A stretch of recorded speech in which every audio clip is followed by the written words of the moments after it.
Chapter 141. Thanks to the hotel staff handing over the key, Lucy and Daniel were able to enter the same room. It was a decent room, equipped with a bedroom, a small kitchen, and a bathroom. The problem was that there was only one bedroom. With limited sleeping space, the two of them had no choice but to spend the night in the same place. That fact unsettled Daniel in more ways than one. Could she really be planning to devour me? As he broke into a cold sweat, trying to gauge Lucy's intentions, the soft, rustling sound of clothes being removed reached his ears. When he turned around, Lucy was taking off her coat and hanging it on the rack. The moment their eyes met, Lucy let out a short breath before stepping toward him. She reached out her hand. "If you hand me your coat, I'll hang it up for you." "Ah, that's not really necessary." "Please, leave the clothing arrangements to me, Colonel, and focus on washing up and preparing for bed." Unable to refuse, Daniel removed his coat and handed it to Lucy. Then he stepped into the bathroom. After taking a shower and drying himself off with a towel, Daniel slipped into a bathrobe. With a deep breath, he opened the bathroom door, only to see Lucy crouched down, checking under the bed. "What are you doing?" At the sound of his voice, Lucy straightened up. She casually dusted off her clothes before responding without the slightest hint of concern. "Just making sure we're prepared for any unexpected situations.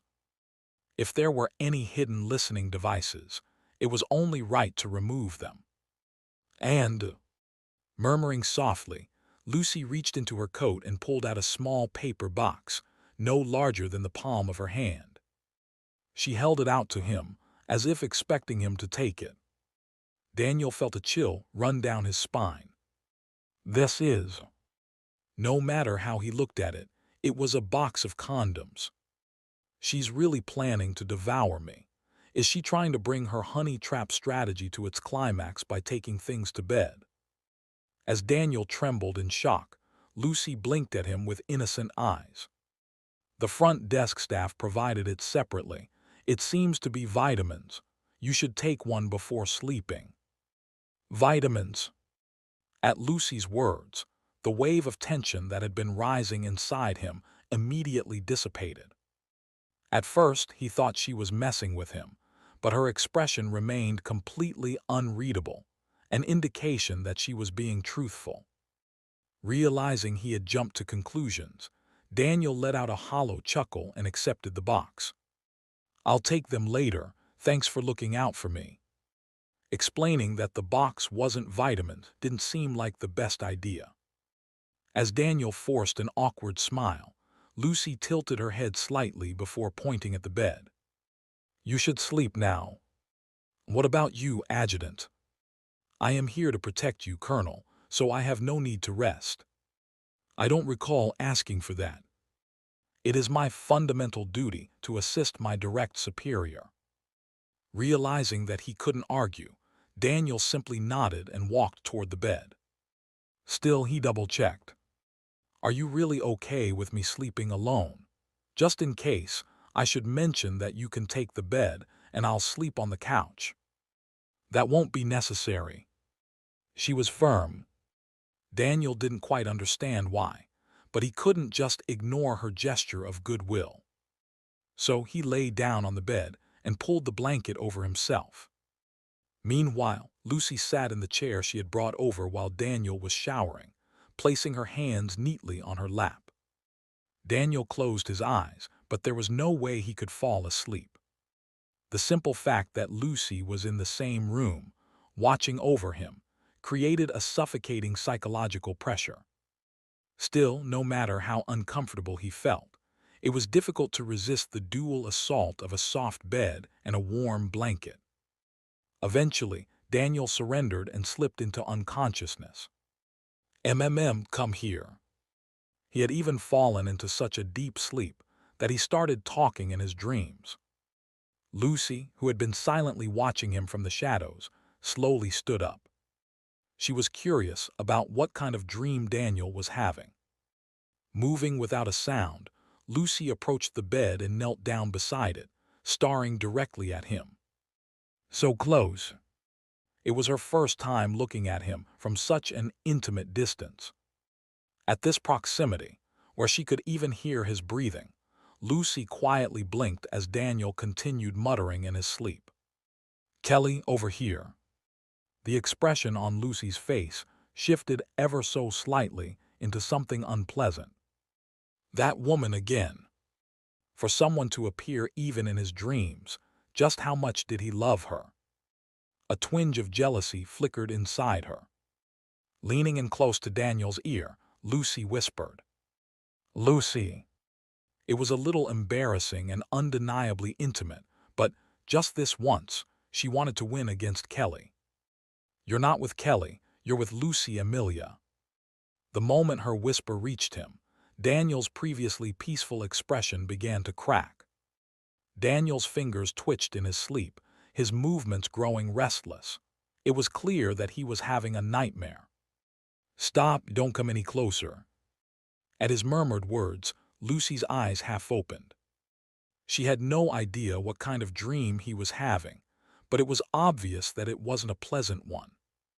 How ungrateful. Lucy had stayed in this room to protect him, yet he was rejecting her even in his dreams. It was only natural for her to feel a little offended. She briefly considered pinching his cheek to bother him just a little more. That was when a malicious aura seeped through the crack of the door.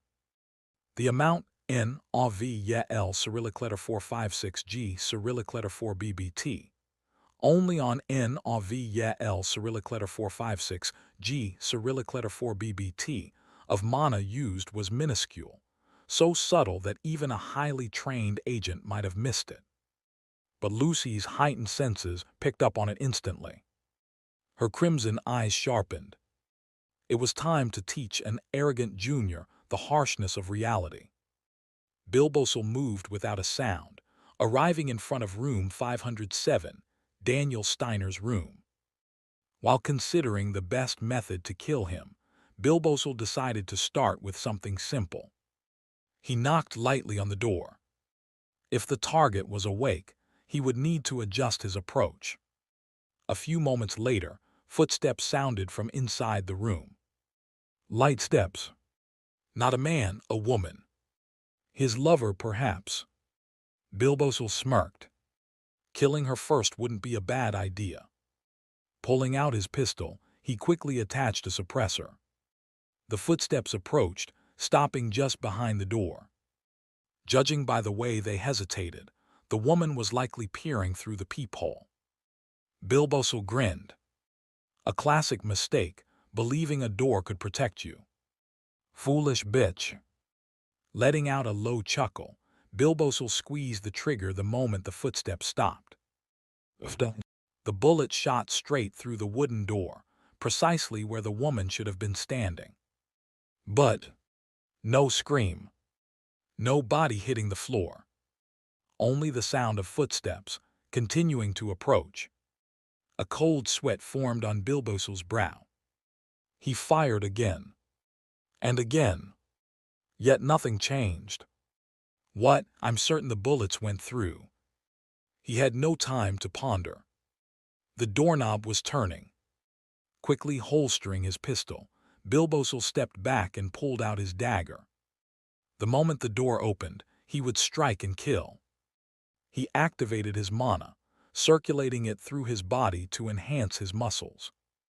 Every nerve in his body tensed as he readied himself. Creak. The door opened. Lucy stepped out. Bilbossel lunged. Chwong. A silver arc slashed through the air in a diagonal strike. But no blood. No impact. Lucy had dodged. She avoided it. Stunned, Bilbossel locked eyes with his target. Crimson eyes. Emotionless. They held no trace of hostility. Not because she lacked the intent to kill, but because she didn't see him as worth it. Bilbossel's instincts screamed, "I'm going to die." A single moment of hesitation, and his body would be shredded into pieces. Taboo. Fear overtaking him, Bilbosil instinctively leaped backward, widening the gap between them. The increased distance gave him a fleeting sense of relief. But his breath came in short gasps. His pupils trembled. Bilbosil clenched his dagger tighter, trying to regain control. But his hand was empty. Ugh. It was only then that he realized. His dagger was gone. Staring in disbelief, Bilbosil slowly raised his head. Lucy stood before him, casually examining the dagger she had taken from him. He didn't know how or when she had done it. But this was his only chance. Reaching for his pistol, Bilbosil quickly aimed at Lucy and pulled the trigger. And then, lurk! A choked gasp escaped him as his body collapsed to the ground. Looking down, Bilbosil saw blood pooling beneath him. A bullet hole in his own thigh. He had shot himself. A hallucination, me. More terrifying than the pain was the sheer horror clawing at his throat. His lips trembled as he swallowed back blood-stained saliva. It happened the moment I met her gaze. The slow click-clack of heels echoed in his ears. Lifting his gaze, he saw Lucy walking toward him, dagger in hand. How many? Her monotone voice sliced through him like a razor. Trembling, Bilbosil found himself unable to move. Lucy knelt, pressing the blade against the underside of his chin. Her crimson eyes flickered. Your friends, how many of them are there? It was then that Bilbosil finally understood. The Crimson Reaper. Codename Red Silk. The calamity created by the Allied forces. Was the woman standing before him. Chapter 142. Early morning. Lamplamp Hotel lobby. Temperate sat on a couch in the lobby, lazily chewing gum before finally speaking. Is everyone here? At his words, the man sitting across from him, Furman, gave a slight nod. As usual, he wore a wool beret on his head. Everyone except for one. Who's missing? Bilbosil. Bilbosil. After a brief silence, Temperate furrowed his brow as he recalled who that was. That's the guy who was tailing Daniel Steiner yesterday, the one who tipped us off that he had entered the Lamplamp Hotel. That's right, but when I tried contacting him this morning, he didn't answer. Didn't answer, huh? Chomp chomp. Temperate continued chewing his gum for a while before scratching his cheek. That leaves two possibilities. Either he chickened out and ran for his life, or he got too cocky, thinking he could kill Daniel Steiner on his own, and got his head lopped off for it. He blew a bubble, letting it expand until pop! The gum burst, sticking to his lips. Temperate flicked out his tongue, casually licking up the stray bits before continuing to chew. Furman, watching this display with growing anxiety, hesitated before speaking. If it's the latter, shouldn't we be more concerned? If Bilbosil spilled our plan, we could all end up dead. I see it differently. Temperate shrugged.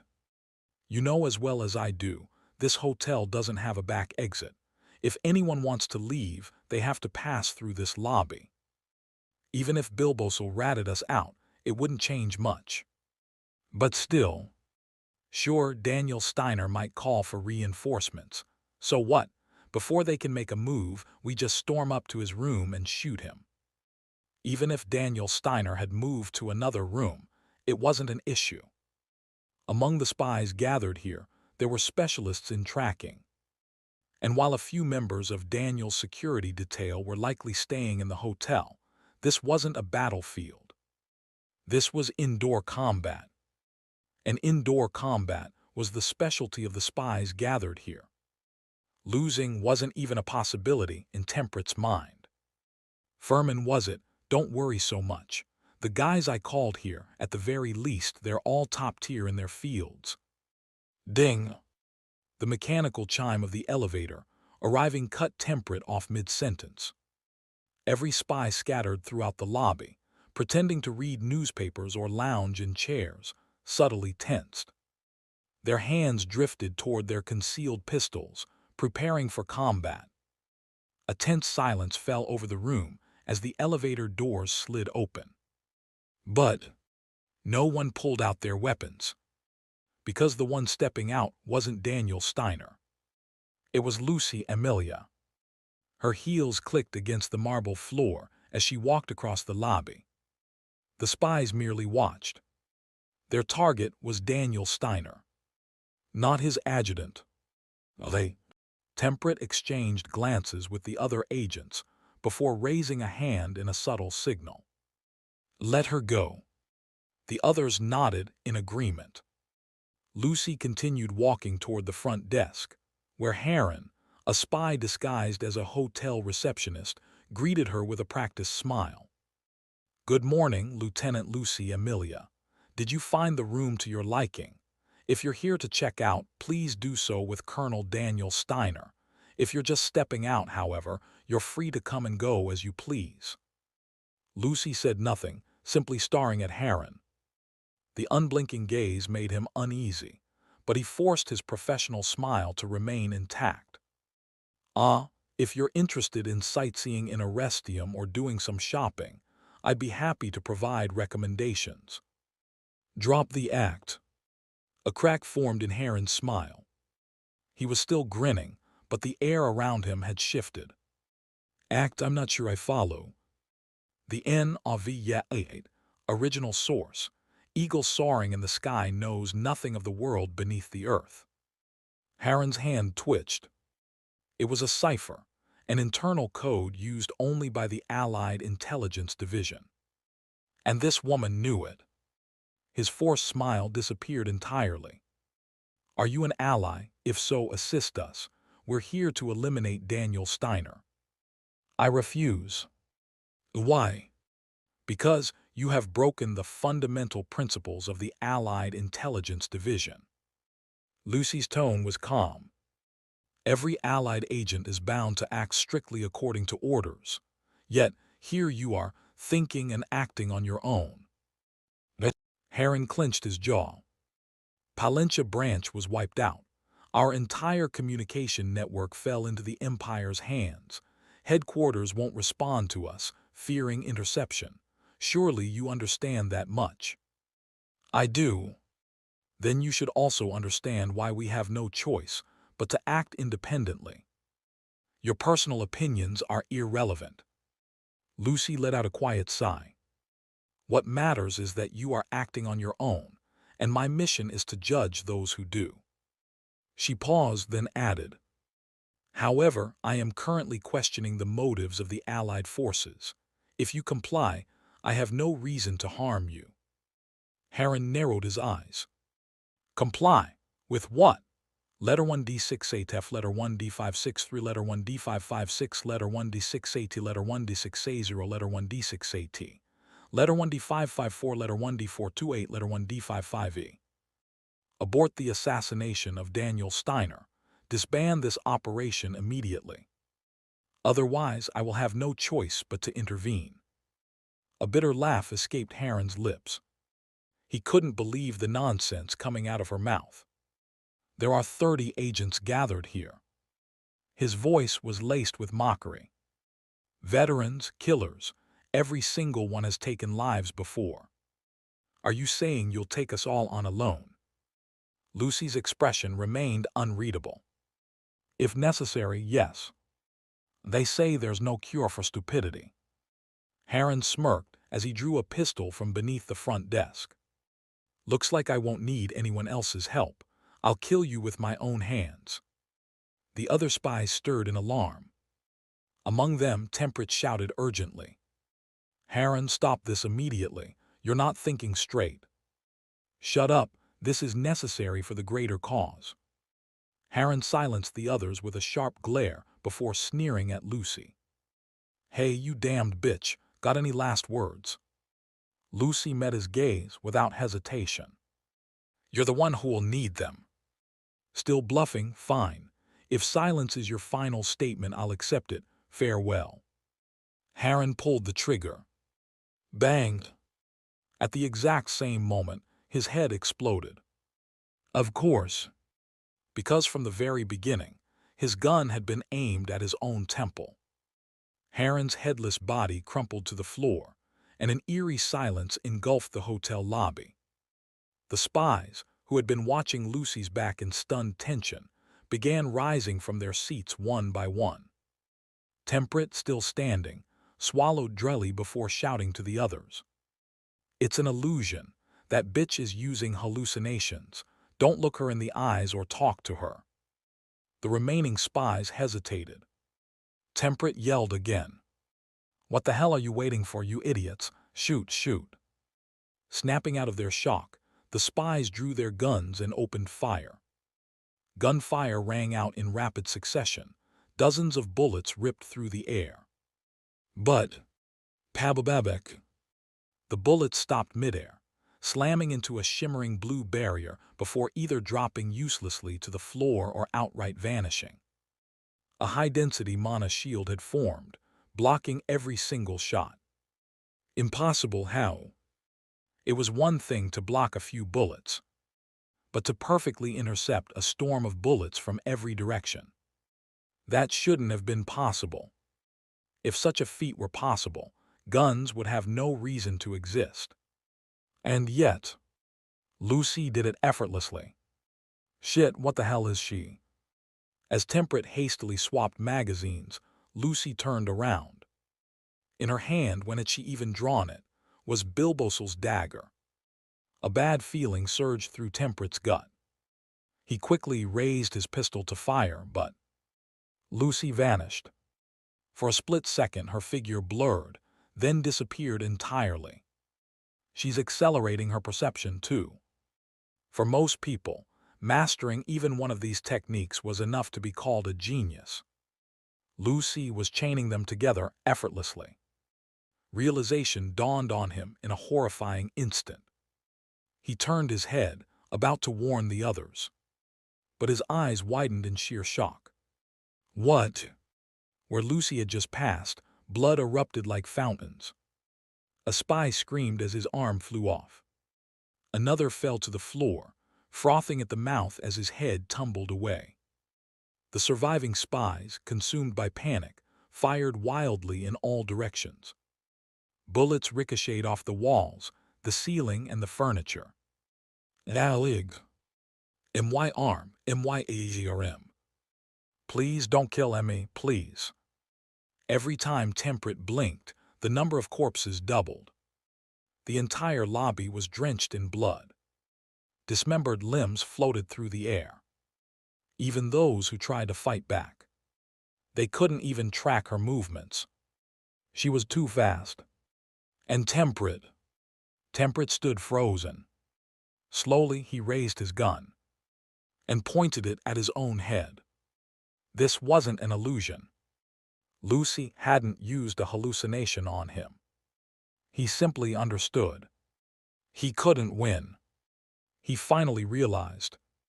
The legendary Red Silk of the Allied Intelligence Division was her. Not just that.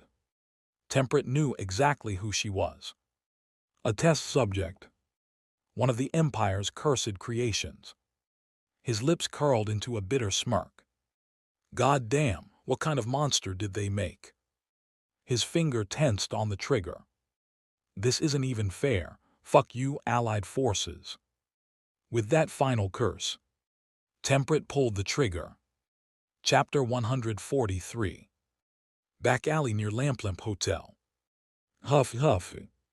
Furman, wearing a wool beret, was running, gasping for air. There was only one reason he was fleeing. He had witnessed a red-eyed woman slaughtering his comrades. Well, rather than witnessing, it was more accurate to say he'd heard their screams. Ever since Lucy had used illusion magic to kill Harren, Furman had sensed something was off and bolted without looking back. And shortly after he got outside, his comrades' screams rang out from within. He could more or less guess what was happening inside the hotel. Shit, what the hell went wrong? Furman's plan had been simple. All he wanted was to assassinate Daniel Steiner, return to the Allied nations, get recognition, and claim his reward. Temperate had gone on about ideals and patriotism or whatever, but Furman had no interest in playing along with that sentimental crap. He hadn't thought it would be such a dangerous mission either. No matter how infamous Daniel Steiner was, Furman had been sure that a single man couldn't stand against 30 veteran agents who were used to killing. But they had run into an unexpected obstacle. They didn't even make it to Daniel Steiner. His adjutant alone had wiped them out like dogs. I don't know how things turned out like this, but at least he was still alive, and for now that was enough. Furman raised a hand to wipe the sweat from his brow and caught his breath, only to freeze. A human silhouette was approaching slowly from the other end of the alley. At first he assumed it was a lost passerby, but as the distance closed, something felt wrong. The dark-skinned man's eyes were fixed directly on him, cold and clear. No way. Panicking, Furman reached into his coat to draw his pistol, but he was too late. The man, faster than Furman, had already drawn his gun and had his finger on the trigger. Son of a... Pew! The silenced bullet punched clean through Furman's head. He collapsed as he was, mid-motion, his face slamming into a puddle on the alley floor. The man approached without a word, Hamtel. He lowered his pistol and pulled the trigger again. The second shot buried another bullet into Furman's head, splattering blood. A clean kill. Hamtel tucked the pistol back into his coat, then pulled out a radio and pressed the transmit button. Got the runner, what about the rest? He released the button and waited. A response came quickly from the other end. The screaming has stopped. No more gunshots. No one's come out of the hotel. That meant Lucy Emilia had eliminated every single Allied spy inside. It was startling even for Hamtel. He hadn't expected Lucy Emilia to kill them all on her own. She's supposed to be an Allied test subject, but still. Back when the Palencia branch was destroyed, Hamtel had looked through the documents and intel they'd gathered. He'd taken what was useful, planning to hand off the rest to internal security. And if anything in those files had been damaging to Daniel Steiner, he'd intended to erase it. By chance, he had gotten his hands on classified documents related to the Lucy project. They contained approximate details on where the facility behind the project was located, top-tier classified intel. Hamtel had concluded that if it ever came out that Daniel Steiner's adjutant was a test subject from the Allied nations, it would be a disaster. So he took those files and left the abandoned textile factory. Since then, he'd wrestled with a question. Would it be right to kill Lucy Emilia for Daniel Steiner's sake? According to those documents, Lucy Emilia wasn't human. She was a monster, something beyond the realm of people. Leaving such a creature at Daniel Steiner's side didn't sit well with him. So he'd been working on a way to eliminate her, even if it meant taking casualties. But after what she'd just done, it looked nearly impossible. She had just butchered nearly 30 Allied spies in the blink of an eye. Even if Hamtel and his squad got involved, the outcome wouldn't change much. And besides, he didn't know the reason, but Lucy Emilia was currently protecting Daniel Steiner. Their goals were aligned, for now, so there was no reason to antagonize her. Still, one thing bothered him. He wasn't sure if Daniel Steiner truly understood the situation. If Lucy Emilia changes her mind in this situation, Daniel Steiner could end up dead without even knowing why. Now that Hamtel had witnessed her full capabilities, there was only one logical choice. Having made up his mind, he raised the radio and pressed the button again. Prepare to return to the capital. Lucy Emilia is currently siding with Daniel Steiner, so we'll reduce the escort unit to a minimum. Once we're back, Our top priority will be pinpointing the location of the facility behind the Lucy project, revealing Lucy Amelia's true identity to Daniel Steiner, and providing him with her weakness. That was the only help the secret organization, Black Crow, could offer him now. The sunlight filtering through the window made Daniel slowly open his eyes. An all-too-familiar ceiling greeted him. He blinked a few times in silence before sitting up, frowning. What the hell kind of dream was that? In the dream, Daniel had been walking Kelly, the golden retriever, through the park. A peaceful life, just the kind he'd always wanted. But then, all of a sudden, he blinked, and Kelly transformed into Lucy, who started approaching him. Panicked, Daniel had yelled at her to stay away, but Lucy just clung to him like a dog, panting with her tongue out. It was like Kelly's soul had entered Lucy's body. Why he'd dreamed something so bizarre was beyond him. He sat there in a daze for a moment, then scratched his head. Forget it, don't overthink it. Letting out a sigh, Daniel started to rise from bed to wash up, then stopped. Something felt off inside his ear. He reached up and found something rubbery. When he pulled it out, it was a standard-issue military earplug. Earplug, why the hell? Daniel looked around, confused. Lieutenant. No response. No, not even a trace of someone's presence. Did she head out first? That seemed plausible enough. Daniel got out of bed. There was no point in dawdling. He decided he'd shower quickly and step outside. Maybe I'll start the day with a coffee at that cafe nearby. With the sunlight so warm and gentle, it felt like something good might happen today. After finishing his shower and neatly dressing in his military uniform, Daniel hummed a tune as he took the elevator down to the hotel lobby. As soon as he stepped out of the elevator, he froze. What the hell? The sharp, metallic scent of blood hit him, followed by the sight of 30 mangled corpses strewn across the floor. It was as if some savage battle had taken place.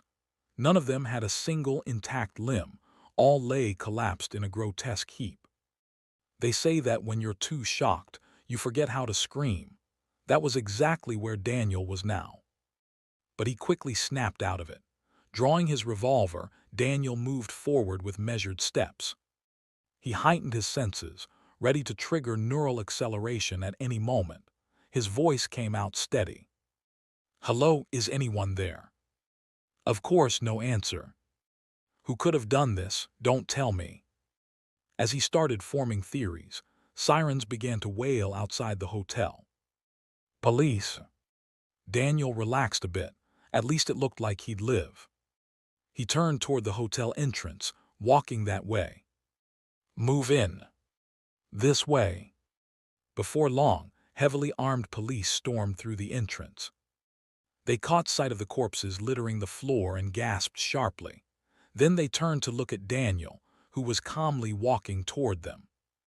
Each of them wore the same expression, absolute horror. Thank you for your hard work. I'm sure this is quite the shock. Startled, the officers all raised their pistols and aimed them at Daniel. Don't come any closer. Stop, freeze right there. Drop the revolver, drop it now. Daniel, now breaking out in a cold sweat, halted on the spot. He realized he was being misunderstood. Carefully, he placed his revolver on the ground and raised both hands. Wait, hold on, I can explain everything, this wasn't me. As Daniel tried to explain, a man who appeared to be the inspector shouted furiously. You dumbasses, why haven't you lowered your weapons? That man is Colonel Daniel Steiner. But he's the only one standing after this bloodbath. You morons, look at what the dead ones are holding in their hands. Does it look like Colonel Steiner attacked innocent people? One by one, the police officers hesitated and slowly lowered their guns. Just as the inspector said, all the corpses were armed. Still, their eyes remained filled with fear as they stared at Daniel Steiner. Wait a second. Daniel had a bad feeling about how this situation was unfolding.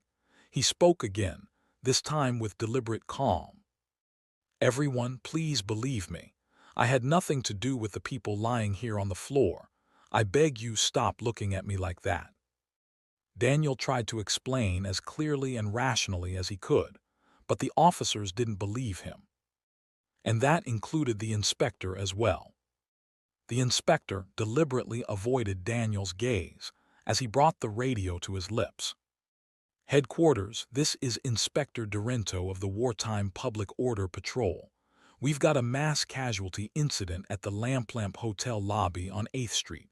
Approximately 30 are confirmed dead, and the one who survived and came out on top is—" He swallowed hard, as if he couldn't believe what he was about to say.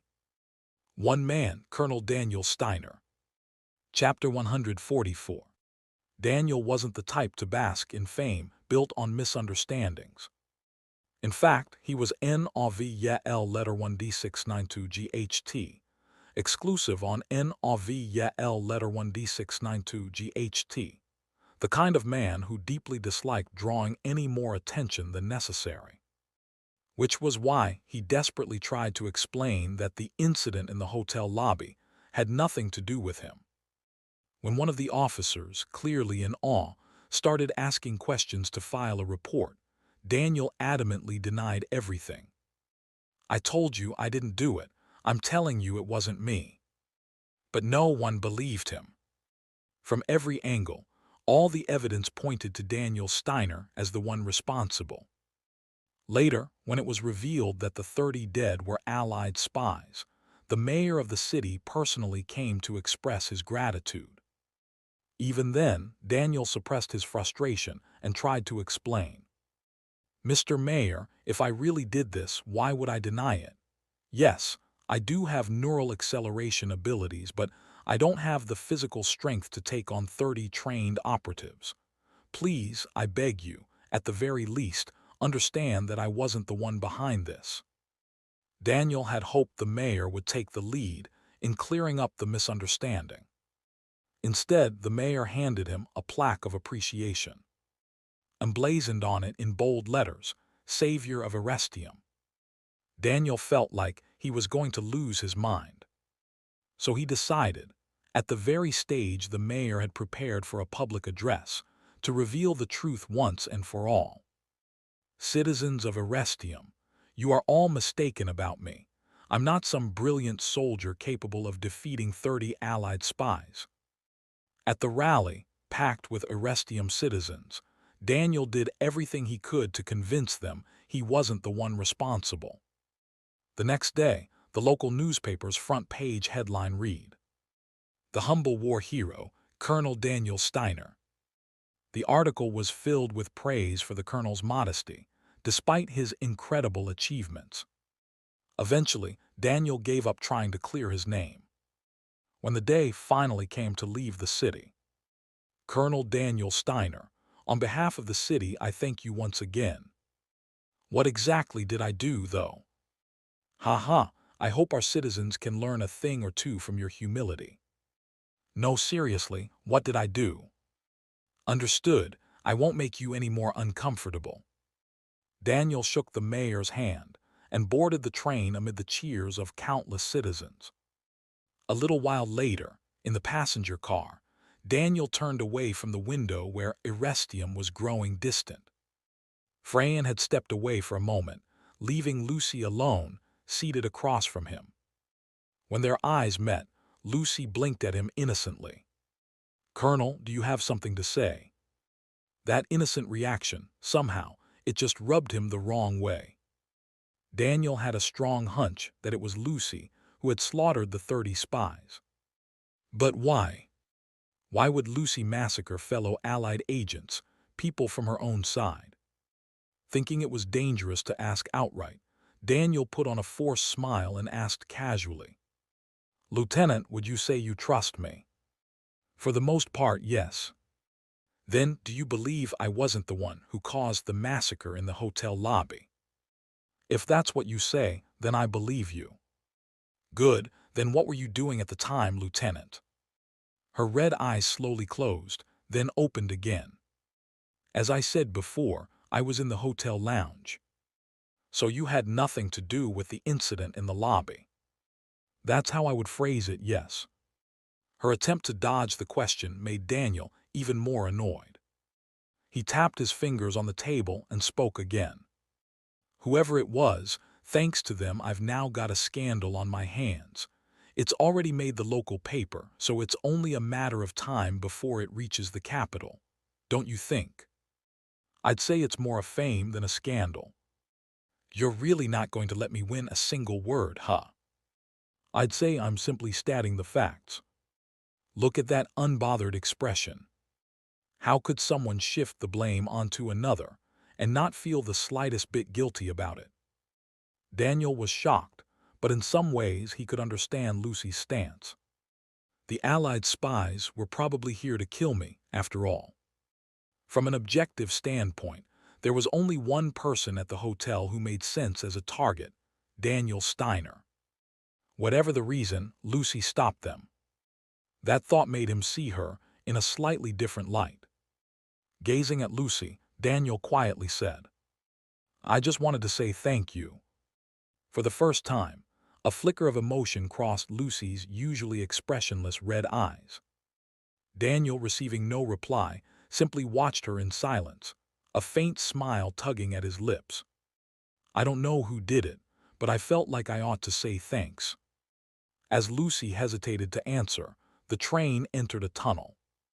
Sunlight vanished, and shadows filled the cabin, broken only by the occasional flash of yellow light from the overhead bulbs. Are they? Even in the shadows, Lucy's crimson eyes gleamed faintly with light. No, perhaps her blood-colored irises could only shine because of the darkness. But Daniel didn't want Lucy to live in that darkness. He wished she would be just a little more honest with herself, maybe even reveal her true feelings to others now and then. Thinking that, Daniel couldn't help but smirk bitterly to himself. Pathetic, thinking like this about a spy from an enemy nation. Maybe, just maybe, part of him felt sympathy for her after learning she was a test subject. Or maybe it was simply the result of spending nearly a year together, some kind of emotional attachment. Clunk. The familiar, stubborn sound of the train, wheels hitting a rail, joint echoed through the cabin. As if snapped from her own thoughts by the noise, Lucy lowered her gaze. A faint flush rose in her ears. After a short silence, she finally spoke. "If the one who helped you heard those words, Colonel." Before she could finish, the train exited the tunnel. Sunlight poured in, revealing a pastoral view of open fields and blooming greenery. Against that backdrop, Lucy raised her eyes and looked at Daniel. "I'm sure." She hesitated for a moment, then offered a smile that felt genuine. "I think they'd be happy to hear it." Her crimson eyes no longer gleamed in the light. But the smile that bloomed in place of that glow was more beautiful than anything he'd ever seen. Eastern Front, 7th Magitech Armored Division, Field HQ. "Sir, we've received reports that an enemy infantry brigade has joined their armored division, and according to intercepted communications from intelligence, the enemy is preparing to advance toward this position." Inside the command tent, Division Commander Morden scowled as his staff reported the situation. "This isn't good, not at all." If the enemy's armored division had really linked up with infantry and planned to push the front line, Morden couldn't say for sure whether they could hold the position. To make matters worse, their previous chief of staff had recently collapsed due to a chronic illness. With time running short, Morden had no idea how to respond. Furrowing his brow and fidgeting with his command baton, he snapped irritably. "When the hell is the new chief of staff supposed to arrive? He should have been here 2 days ago." A staff officer from intelligence answered cautiously. "According to the latest report, sir, his train was delayed by a landslide en route." Morden already knew that. But he vented anyway, because, Deep down, he resented the rising war hero Daniel Steiner and wanted to undercut him however he could. Pathetic, I suppose that's what you get from an orphan. Morden came from an aristocratic family. So the fact that Daniel Steiner, an orphan, had climbed the ranks to become a full colonel at such a young age, even serving as chief of staff on the front lines, rubbed him the wrong way. No, it wasn't just dislike. It was visceral, borderline offensive. Morden didn't have his finger on the pulse of every rumor in the capital, but he knew all the big stories. And many of those big stories involved Daniel Steiner. Arrogant bastard. He's even made enemies of the nobility without a second thought. To Morden, Daniel Steiner was a man who didn't know his place. Clicking his tongue openly, Morden made a comment designed to dig into him. Must be nice. While we're stuck out here in the field, he's probably lounging in a city somewhere using a landslide as an excuse to take it easy. But no one else agreed. And just when Morden was beginning to notice the odd silence, the intelligence officer spoke up again. Sir, according to recent intel, Colonel Daniel Steiner was caught in an assassination attempt in Arrestium, carried out by Allied spies. This was news to Morden, and he coughed awkwardly. Assassination? He didn't die, did he? Whatever his personal feelings, Morden didn't want Daniel dead. They were short on competent staff officers, and right now, they needed every capable mind they could get. Well, the officer hesitated before continuing. He reportedly killed all the Allied spies himself, approximately 30 of them. A stunned silence filled the command tent. Morden and the entire staff blinked, stunned. The number alone, 30 assassins, was staggering, but that Daniel had supposedly taken them all down was even more shocking.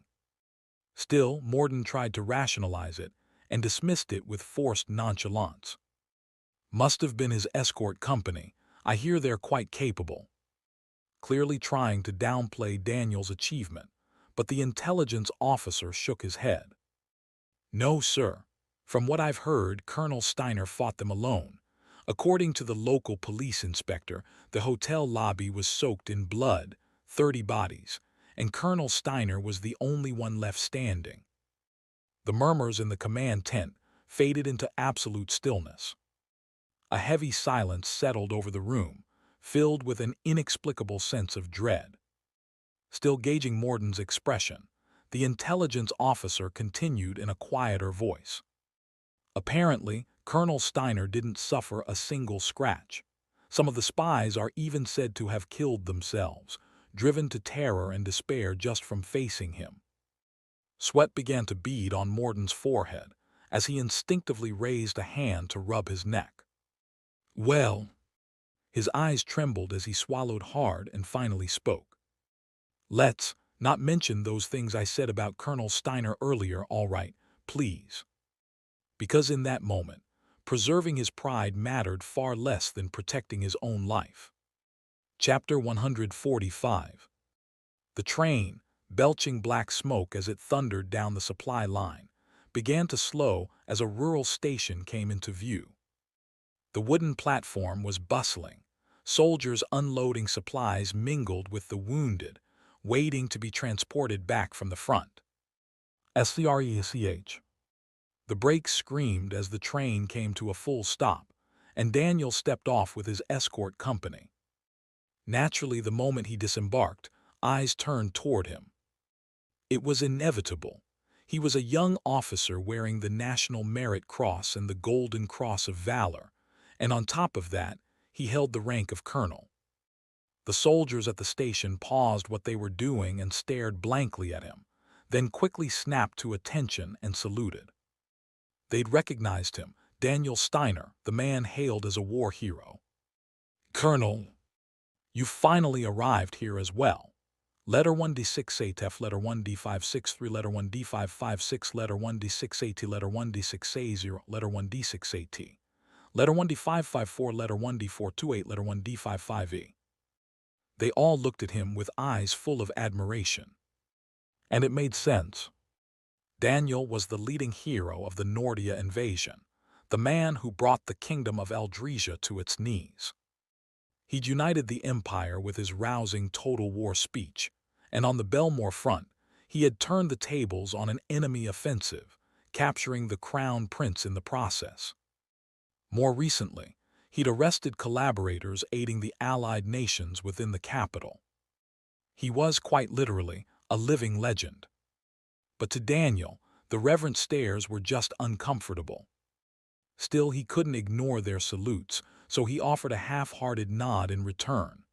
As he did, a staff officer approached, flanked by several soldiers. He wore the rank of major. "Colonel Daniel Steiner, it's an honor to meet you. I'm Major Phelp, intelligence officer from the 7th Immgwc Armored Division." "A pleasure. By order of His Majesty the Emperor, I've been assigned as Chief of Staff to the 7th Immgwc Armored Division, Colonel Daniel Steiner." "You're just as commanding as the stories say, Colonel. Please come with me. I'll escort you to headquarters." Daniel nodded and followed Phelp to a military vehicle parked near the station. Phelp climbed into the seat beside him, and the driver smoothly accelerated. Inside the moving car, Phelp turned to him. "Colonel, I apologize for taking you straight to HQ without allowing you any time to rest. The situation on the front lines isn't good." Daniel N.O.V.E.L.I.G.H.T. responded with a simple nod to show he understood. To Phelp it looked like calm, collected confidence, but in reality, Daniel was screaming inside. The front lines aren't good. Rule number 1 in Daniel Steiner's life: preserve your own life. Rule number 2, never break Rule 1. To a man as determined to survive as Daniel, the battlefield was one of the worst places imaginable. And a dangerous battlefield. He wouldn't go there for all the gold in the empire. Unfortunately, due to a twist of fate and a few bureaucratic quirks, High Command had adopted the baffling belief that if a situation's falling apart, send Daniel Steiner. God admits, he wanted to scream, but all he could do was half close his eyes and sigh in silence. Phelp, observing this, came to a wildly incorrect conclusion. He's already calculating how to turn the situation around. He absolutely was. Daniel received a detailed rundown of the battlefield situation from Phelp, and after half a day of travel, finally arrived at the forward HQ. Summoned immediately by the division commander, he stepped into the command tent, where all eyes turned to him. His sharp gaze, tall figure, and unreadable expression silently pressured the other officers. And the weight of Daniel Steiner's reputation hung in the air like a storm cloud. He scanned the room quietly, then strode forward to where Commander Morden stood. Daniel snapped a crisp salute. "Commander, by order of His Majesty the Emperor, I am Colonel Daniel Steiner. As Chief of Staff, I will do my utmost to support you, sir." Morden, eyeing him with restrained displeasure, returned the salute. Under normal circumstances, he would have found something to criticize immediately. But the incident at the Lamp Hotel, described by the intelligence officer the day before, still lingered in his mind, holding him back. "Welcome to the 7th Division. I assume you've been briefed on the current situation." "Yes, sir. According to the intelligence officer, we're in a bad position. The enemy's armored division has linked up with an infantry brigade, putting us at a numerical disadvantage." "Exactly, and the capital has ordered us to hold this line. Retreat isn't an option. That means we'll have to plug the gap even if it costs us. Do you have a plan?" Daniel stared at Morden, lost in thought. What would it take for them to say I'm unfit for this position? Getting through this situation would be easy. All he had to do was propose reorganizing the defensive line, deploying small mobile units to harass the enemy's flanks, securing the supply route against disruption, and implementing standard tactical maneuvers. But if he did that, and it worked, they'd keep sending him back into the meat grinder. Daniel definitely didn't want that. So instead, he put on a grave expression and said, "Have you never found it strange, sir?" Morden frowned. "Strange, what do you mean?" "From what the intelligence officer told me, the enemy plans to advance with an infantry brigade right into our line through a minefield and artillery barrage. Do you really think they believe they'll win that way? Even with the enemy division reinforced by a brigade, the advantage still typically lay with the defending side, which was exactly why their decision to initiate an offensive, with only a slight numerical edge, seemed suspicious. Why would the Allied nations launch such a wasteful engagement? Daniel asked. After thinking it over, I came to one hypothesis. What if it's not a war of attrition they're planning, but a guaranteed victory? A guaranteed victory, Morden echoed skeptically. Yes, what if the infantry brigade isn't coming at us from the front, but from behind? If they manage to create a full encirclement, we'll have no choice but to surrender. Morden let out a derisive laugh. Have you gone mad? That's nonsense. For them to flank us like that without being detected, they'd have to sneak around our lines. Do you really think that's possible? It's not if we're talking about a full brigade, but a platoon. That's entirely doable. The Eastern Front was vast. It stretched over 2,000 kilometers, far too much ground to monitor every inch of it. If the enemy was dead set on slipping across the line with a small unit, there was no guaranteed way to stop them. Morden knew that too, but still found the suggestion absurd. A platoon? What are they gonna do? 30 guys come knocking on our back door and we just collapse. Are you saying we're the rock that needs to dodge an incoming egg? His mockery elicited some muted laughter from the staff. But Daniel answered without hesitation. What if that egg is carrying a hammer? All right, enough with the metaphors. You've been spewing nothing but nonsense. It's possible with etherlium. A hush fell over the tent. Etherlium, a rare mineral that, when shattered, triggered a unique monoreactive phenomenon that could instantaneously teleport nearby individuals. Daniel had once experienced it firsthand, caught up in a banquet incident with Emperor Selvia involving etherlium-based tech. As you know, the Allied nations have poured astronomical resources into the tactical use of etherlium. A year ago, I was directly involved in an incident caused by it. But etherlium can't target specific coordinates, can it? Morden challenged. That's exactly what the Allied nations have been spending all that time and money trying to solve. By now, they've likely succeeded. One of the staff officers slowly nodded in agreement. Colonel Steiner's theory makes sense. If they're using etherlium, it's entirely possible for the enemy to strike our headquarters from behind. All they need is for a hidden platoon to relay coordinates across the line. The laughter died. If the enemy pulled this off, their forces could be surrounded and annihilated in a matter of hours. Of course, it was still just one of many possible scenarios. Etherlium was prohibitively expensive, and it was only a theory that the Allied nations had overcome its limitations. If someone had to place a bet, most of the officers would still choose unlikely. But Daniel was determined to push this. Because, unlike them, he wanted to fail. Effective immediately, we need to pull forces for a large-scale sweep of any forests or mountainous areas that can't be covered by aerial recon. It's highly likely the enemy's target is this very headquarters, so we should assume there's a platoon lying in wait nearby.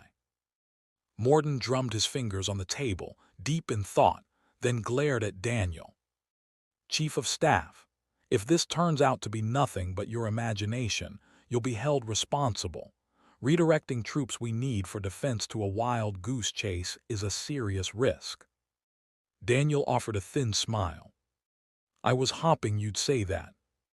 because taking the blame for a failed operation and having his record downgraded was exactly the outcome Daniel Steiner wanted. Meanwhile, in a forest cave near the 7th Armored Division's encampment. Less than a week now until our forces advance right. The Allied platoon that had infiltrated past the front lines to transmit coordinates and activate Etherlium was taking a short break. They hadn't even lit a fire, afraid of being spotted. In the cold, dark cave, a dozen or so soldiers chuckled to themselves. Those Imperial bastards have no idea we're here. Even if they suspected, they wouldn't send anyone, not without confirmation. No commander would gamble his troops on a maybe, not when the enemy could attack at any moment. Still, you never know, do you? At that, their squad leader scoffed. Sure, let's say someone did insist on launching a recon sweep. Why, just for the hell of it. If they're wrong, their career's over. Especially during wartime, it's dangerous. Might even cost them their uniform. Reassured, the other soldiers laughed. Yeah, seriously. What kind of lunatic orders a search party when the enemy's pressing in from the front? Chapter 146. The next morning. Eisenkron Imperial Palace. I dare to pray before you, my lord. Please, guide this servant of yours who lies before us now, that he may lay down the burdens of this world and enter eternal rest. And not as the emperor of the empire, but as a mere man, accept this pitiful soul into your embrace and forgive his sins. Beside the emperor's bedchamber, a priest recited the prayer quietly. In that sacred silence, the close aides all bowed their heads. Selvia, holding back sobs, clutched her father's hand tightly. Duke Belvar, watching this scene, narrowed his eyes slightly. So he couldn't overcome the illness after all. To see Bertham, who once seemed immortal, standing at death's doorstep brought a complicated mix of emotions. It was Emperor Bertham who, inheriting the authority of his predecessor, introduced a series of progressive reforms that brought a fresh wind to the empire. It looked as if the empire would step into a golden era. That is, until the war broke out. Once hostilities with the allied nations began, Bertham could no longer focus solely on domestic affairs. He even stepped onto the battlefield himself to inspire the troops. He cut down on sleep to the bare minimum. And so, Bertham's health deteriorated rapidly. This was the result of a ruler who neglected his own body for the sake of governance. The seemingly eternal power now trembled like a candle before the wind. We know that our Lord intercedes for us with mercy, so please, in your boundless compassion, understand the hardships he has endured and the wrong paths he may have taken. Under the blessings of the angels, in the name of our Lord Jesus Christ, we pray that you lead him to heaven. Amen. Having finished the prayer, the priest drew the sign of the cross and stepped back.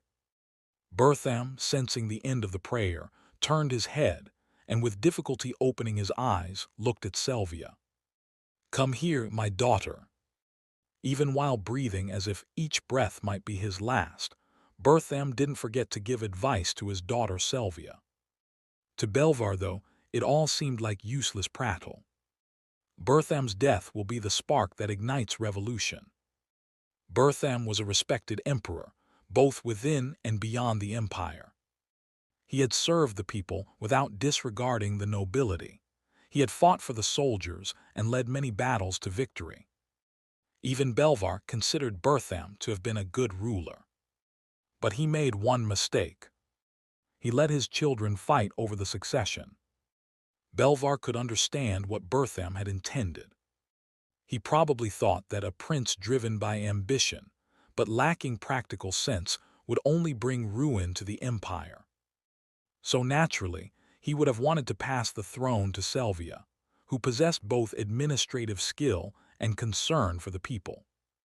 By delaying the appointment of a successor until Selvia had secured a decisive victory, Bertham had shown where his heart lay. The problem was that this choice turned the nobility against him. A woman emperor.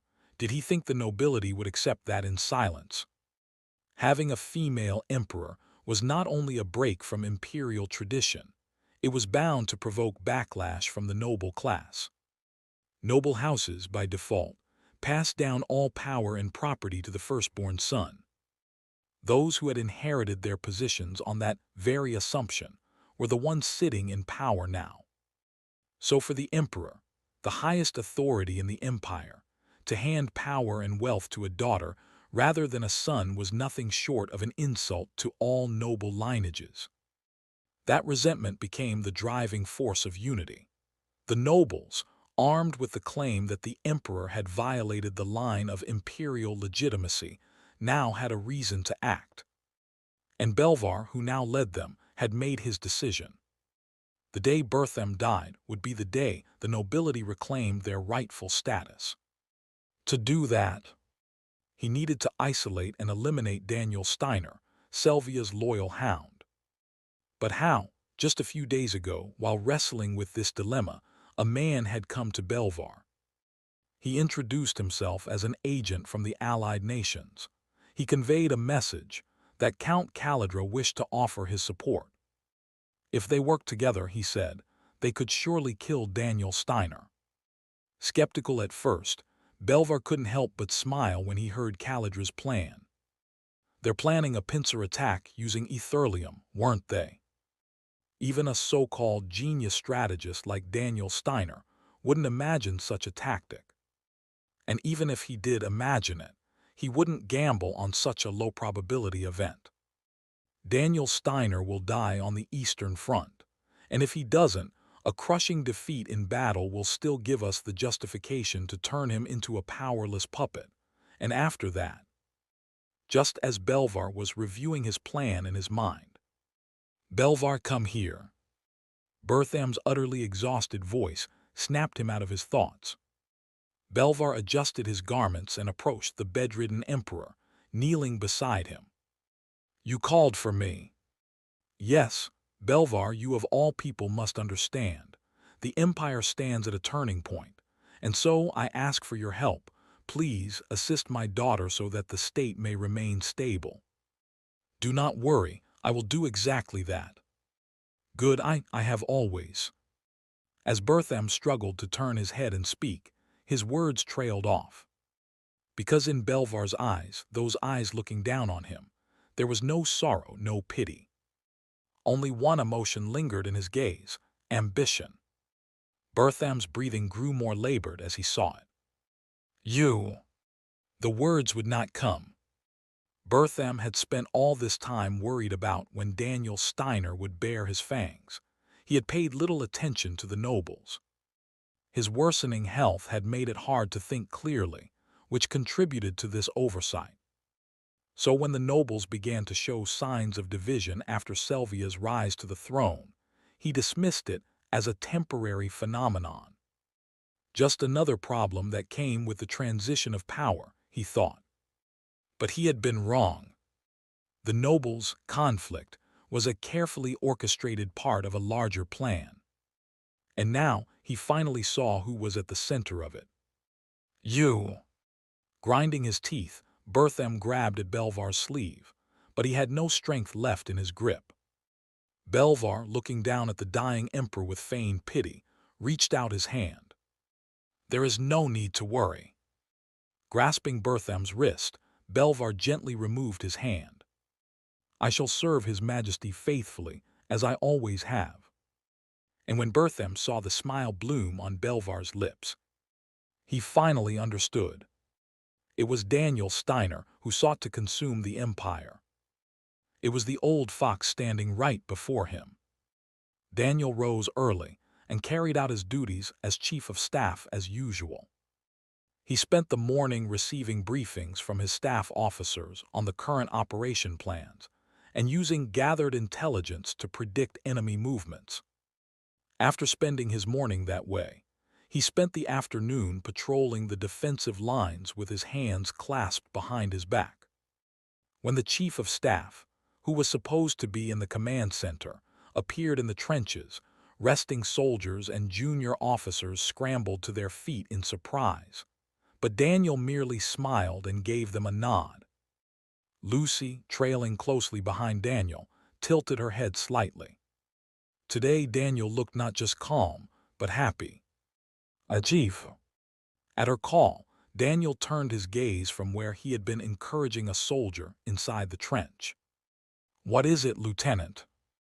Did something good happen today?" "Something good?" Daniel chuckled and shrugged once. "I'm not sure what you mean. Do you have any guesses?" A soldier standing stiffly at attention in front of Daniel quickly responded. "I don't know, sir, but if the Chief of Staff is in a good mood, I'd like to cautiously assume the operation is proceeding smoothly." Half right, half wrong. Daniel was simply grateful to the division commander, who had accepted a wild and baseless theory and authorized a reconnaissance mission.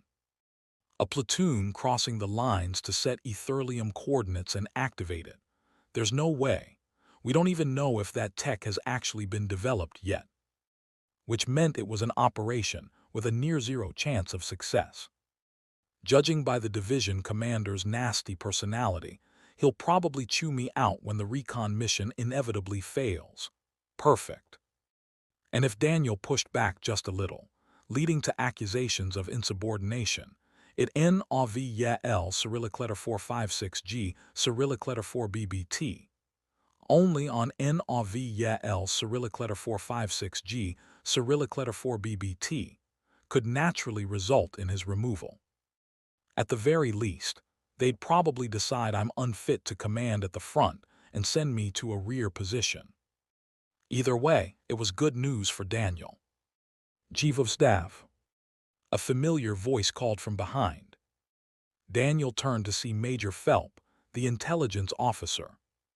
Assuming the division commander's patience had already run out, Daniel replied blandly. "What is it?" Phelps, catching his breath after apparently running all the way there, spoke between gasps. "The division commander is calling for you. He wants you back at headquarters immediately." "I see, he must be furious." Thinking here we go, Daniel forced down a grin and put on a serious expression. But Phelps just blinked, confused. "Sorry, no sir, he's absolutely delighted. He even brought out a bottle of whiskey he'd been hiding." "Delighted?" Daniel's face froze as a chill swept over him. Oblivious, Phelps nodded brightly. "Well, of course he is. Just like you predicted, we searched the forest and captured an enemy platoon inside a cave transporting Ethereum." Phelps' voice was loud enough to turn every soldier and junior officer in the trench toward them. And they all looked at Daniel with the same emotion in their eyes, awe.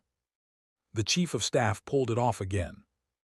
"I heard he was a war hero, but to deliver results the moment he arrives." "We believed in you, sir. We really did." As one soldier shouted with pride, cheers began to erupt all around. Standing amidst their applause, Daniel slowly closed his eyes and thought. This fucking bullshit. So much for retirement. Chapter 147. Daniel could not ignore the division commander's summons, so he followed Major Phelps. Leaving the trench and arriving at the forward command post, Daniel immediately drew the attention of the numerous officers inside. To the outside observer, Daniel was the genius chief of staff who had pierced the enemy's weak point the moment he was assigned. Some officers even murmured quiet praise in passing as he walked by. "Chief of Staff, that was a brilliant operation. Please continue to lead us from here on." Every word they spoke only weighed heavier on Daniel. But it wasn't as if he could go around shouting, "It's all a misunderstanding. I did give the order, but I didn't actually think there'd be anything there." So he simply kept a dignified expression and nodded. After passing by several more officers, Daniel finally reached the command tent. "The division commander is waiting inside," Phelps said. Daniel gave a nod and let out a small sigh before stepping into the tent. Division Commander Morden was examining the operations map when he turned at the sound of footsteps. Upon spotting Daniel, his expression brightened immediately. "Oh, our chief of staff, good to see you." Gone was the cold demeanor from their first meeting. Morden was now smiling like an old friend. "You were right. The Allied rats really did cross the lines and hide in a cave near the division's woods. They weren't joking when they said you were an elite from HQ. You're too kind." "Too kind? Hell, I haven't even started complimenting you yet." Laughing heartily, Morden slapped Daniel on the shoulder and walked over to a small table. On it were 2 glasses and a bottle of expensive whiskey. Taking a seat, Morden opened the bottle and gestured toward Daniel. "I heard you like whiskey. Come on, have a seat." "I do enjoy whiskey, but drinking on the battlefield is." "I get it, just sit down. I don't like repeating myself." Knowing refusal was pointless, Daniel walked over and pulled out a chair. Once Daniel sat, Morden poured a drink into one of the glasses. "This is Lantamil 32 year, not an easy one to get your hands on." "Lantamil?" "Yeah, made by my family. We've been in the distillery business for generations. Honestly, everyone in my clan is a bastard to deal with, but we make a damn good drink. You'll like it." After all that, it would have been rude not to try it. "In that case, I'll take just one sip." Daniel raised the glass and let the whiskey touch his lips, and was quietly surprised. "It's incredibly clean." Morden chuckled at the concise praise. "You've got good taste. That's why we can still do business with picky drinkers. It's not first class, but it's a solid second. But more importantly—" After pouring a glass for himself and setting the bottle down, Morden looked straight at Daniel. "You pulled off something huge. I'll be honest, I didn't believe it at first, but maybe all those stories about you being a war hero aren't so exaggerated after all. I was just lucky." "No need to be modest. Even if it was luck, the results are real. And you must know, we might even be able to turn their operation to our advantage." Morden drained his glass in one go and let out a low breath. He stared at the empty glass for a moment, then gave Daniel a knowing smile. They had a Morse transmitter in their packs. After a brief pause, Daniel replied, "They must have planned to send coordinates using Morse to avoid interception. Even if it were intercepted, the messages would be encrypted, so by the time we decrypted them, the attack would already be underway." "Smart guy. So I assume you also know how we can extract their encrypted Morse codes and operational frequencies in a short time." "Coercion would be best, but considering they risk their lives to cross the lines, it likely won't work. That means you're thinking of torture." At Daniel's serious question, Morden gave a casual shrug. "I know it's inhumane, but we don't have a choice, it's war. If we can't get the intel, our men will be the ones dying out there." He wasn't wrong. War wasn't a place where you could rely solely on humanitarian methods. And the Allied nations had, overtly or covertly, tortured and executed imperial prisoners. Both sides were guilty. "Is the torture already underway?" At Daniel's question, Morden nodded. "There's an officer I trust with this kind of thing, confident in the field. He also helped apprehend the enemy squad. Oh, and turns out he's someone you brought in." "Someone I brought in?" Daniel furrowed his brow, curious. Seeing his confusion, Morden added, "You should know him, you're close, Second Lieutenant Freyan." The moment the name left Morden's lips, Daniel blurted out, "That's not acceptable. It could get dangerous." Morden raised an eyebrow at the abrupt reaction, but then gave a knowing chuckle. "You're a damn loyal superior, I'll give you that. Don't worry, the prisoner, tied to a chair, can't move an inch. Your Lieutenant Freyan isn't in any danger." Morden smiled and poured himself another drink, but Daniel was already sweating cold bullets. Because Daniel wasn't worried about Freyan. He was worried about the prisoner being tortured. Letting a rabid nationalist like Freyan, handle the interrogation of an allied officer. Was like handing a cat a fish soaked in catnip. Temporary Field Interrogation Site. KH. United Nations platoon leader Dahiman groaned, bound tightly to a chair. His head was still reeling in confusion. The Empire's forces, who should have had no idea what was going on, had suddenly launched a reconnaissance operation and stormed the cave without warning. By the time he realized something was wrong, they had already surrounded the area. Escape was impossible. And so he was captured, dragged all the way to the 7th Division, and reduced to a prisoner. God damn it. Naturally, the Empire would attempt torture to Immgwc, extract information. But Dahiman glared with eyes burning with hatred, teeth clenched tightly. As if I'd break under torture. He'd rather die than utter a single word that could harm the allied nations. Just as he was hardening his resolve, a female officer entered through the interrogation tent's entrance. She had light brown hair neatly braided into a bun and calm, deep black eyes. What is this, trying to put me at ease? Her youthful and gentle appearance didn't match the word torture at all, and that alone made him suspicious. The woman spotted Dahiman and greeted him with a soft smile. Hello, I'm 2nd Lieutenant Freyan, currently serving under Colonel Daniel Steiner, the Chief of Staff. Daniel Steiner. Hearing a name impossible not to recognize, Dahiman let out a bitter sneer. Fuck, I was wondering what lunatic came up with such a deranged operation. It was the Empire's demon himself. Now it all made sense. If it was Daniel Steiner, the genius strategist infamous for his devilish actions, of course, he'd seen through the allied nation's operation. I still don't get how that bastard figured it out, though.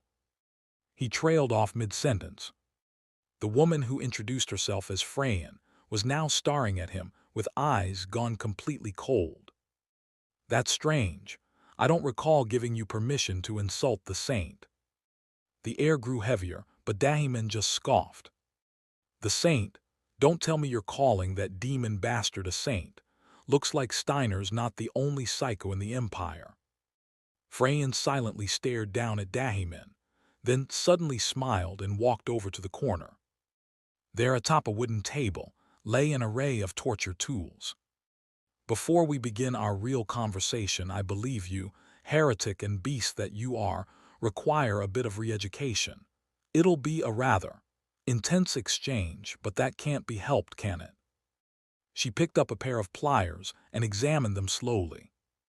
Do you know why pulling out fingernails is such a common method in torture? It's because there's a dense cluster of sensitive nerve endings beneath the nail. And nails aren't just attached to the surface. They're anchored deep in the root. So when you forcefully rip them out, the nail bed and root tear apart, causing severe bleeding and tissue damage. She opened and closed the pliers with a soft click. During that process, a chemical called prostaglandin is released. It makes your nerves hypersensitive and amplifies the pain dramatically. Right. To give you a metaphor, it's like taking a scalpel to your flesh and then smashing it with a hammer. I'm sure it'll hurt like hell. Satisfied with the state of the pliers, Freyan turned back and began walking toward Dahiman. You know, usually after all 10 fingernails are pulled out, there's no more pain to inflict. The subject either passes out or their pain threshold rises. Wait, stay back, don't come any closer. But you don't have to worry about that. See, I'm actually quite skilled in healing magic. I can regenerate your nails over and over and pull them out again. Dahiman's breathing became ragged. His body began to tremble with each step Freyan took toward him. Don't you wonder now? Darkness clouded Dahiman's face. How many? Freyan looked down at the man paralyzed by fear and smiled softly. I wonder which nail will finally break you. Chapter 148. Having confirmed that Daniel had entered the command tent, Intelligence Officer Phelps headed toward the temporary field interrogation site. Second Lieutenant Frayan, was it? That woman said she was confident in interrogations, but extracting information through torture wasn't an easy task. If asked whether the act of torturing itself was difficult, the answer would be no. Anyone could inflict pain on another if they just knew how. The hardest part about conducting torture was maintaining a sound mind. Once the torture begins, the subject writhes in pain and screams.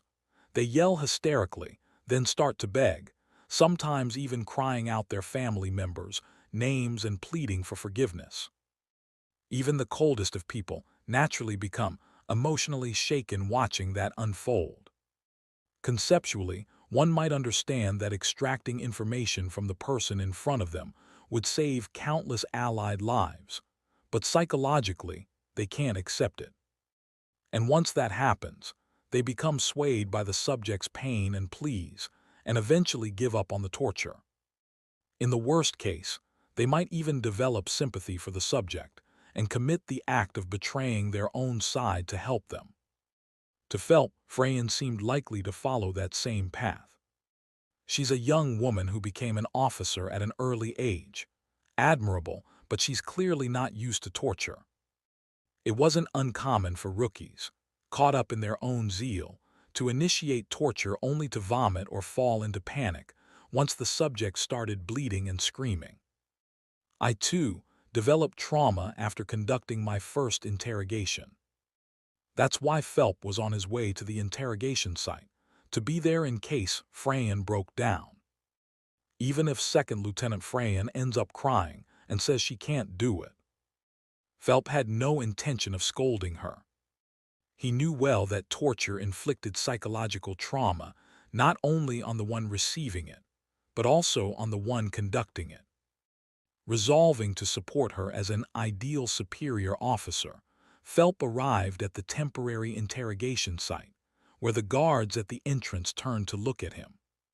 Since it was the battlefield, no one saluted. "Intelligence officer, sir. What brings you here?" At the soldier's question, Phelps replied matter-of-factly, "I've come to check whether the interrogation is proceeding properly." At his words, the soldiers exchanged glances and answered reluctantly, "It's probably best you see it for yourself, sir." "I intended to. Will you let me through?" As the soldiers nodded and stepped aside, Phelps walked into the interrogation tent. "Second Lieutenant Frayan, is the interrogation proceeding?" Phelps froze mid-sentence the moment he lifted the curtain and stepped in. The hands of the Allied nations' platoon leader, Dahiman, who was tied to a chair, were soaked in blood. Scattered below him were no fewer than 20 fingernails. "What the hell?" Too stunned to comprehend what had happened, Phelps just stood there blankly as Frayan casually tapped the pliers in her hand and spoke. "Well then, let's go with our final question. From now on, how should you refer to Colonel Daniel Steiner?" At her question, Dahiman mumbled in a broken voice, his face vacant. "The Saint. Colonel Daniel Steiner is both a great soldier and a saint." And with that, Phelps could only be horrified. Dear God! Those were words that should never come from the mouth of an Allied nation's platoon leader.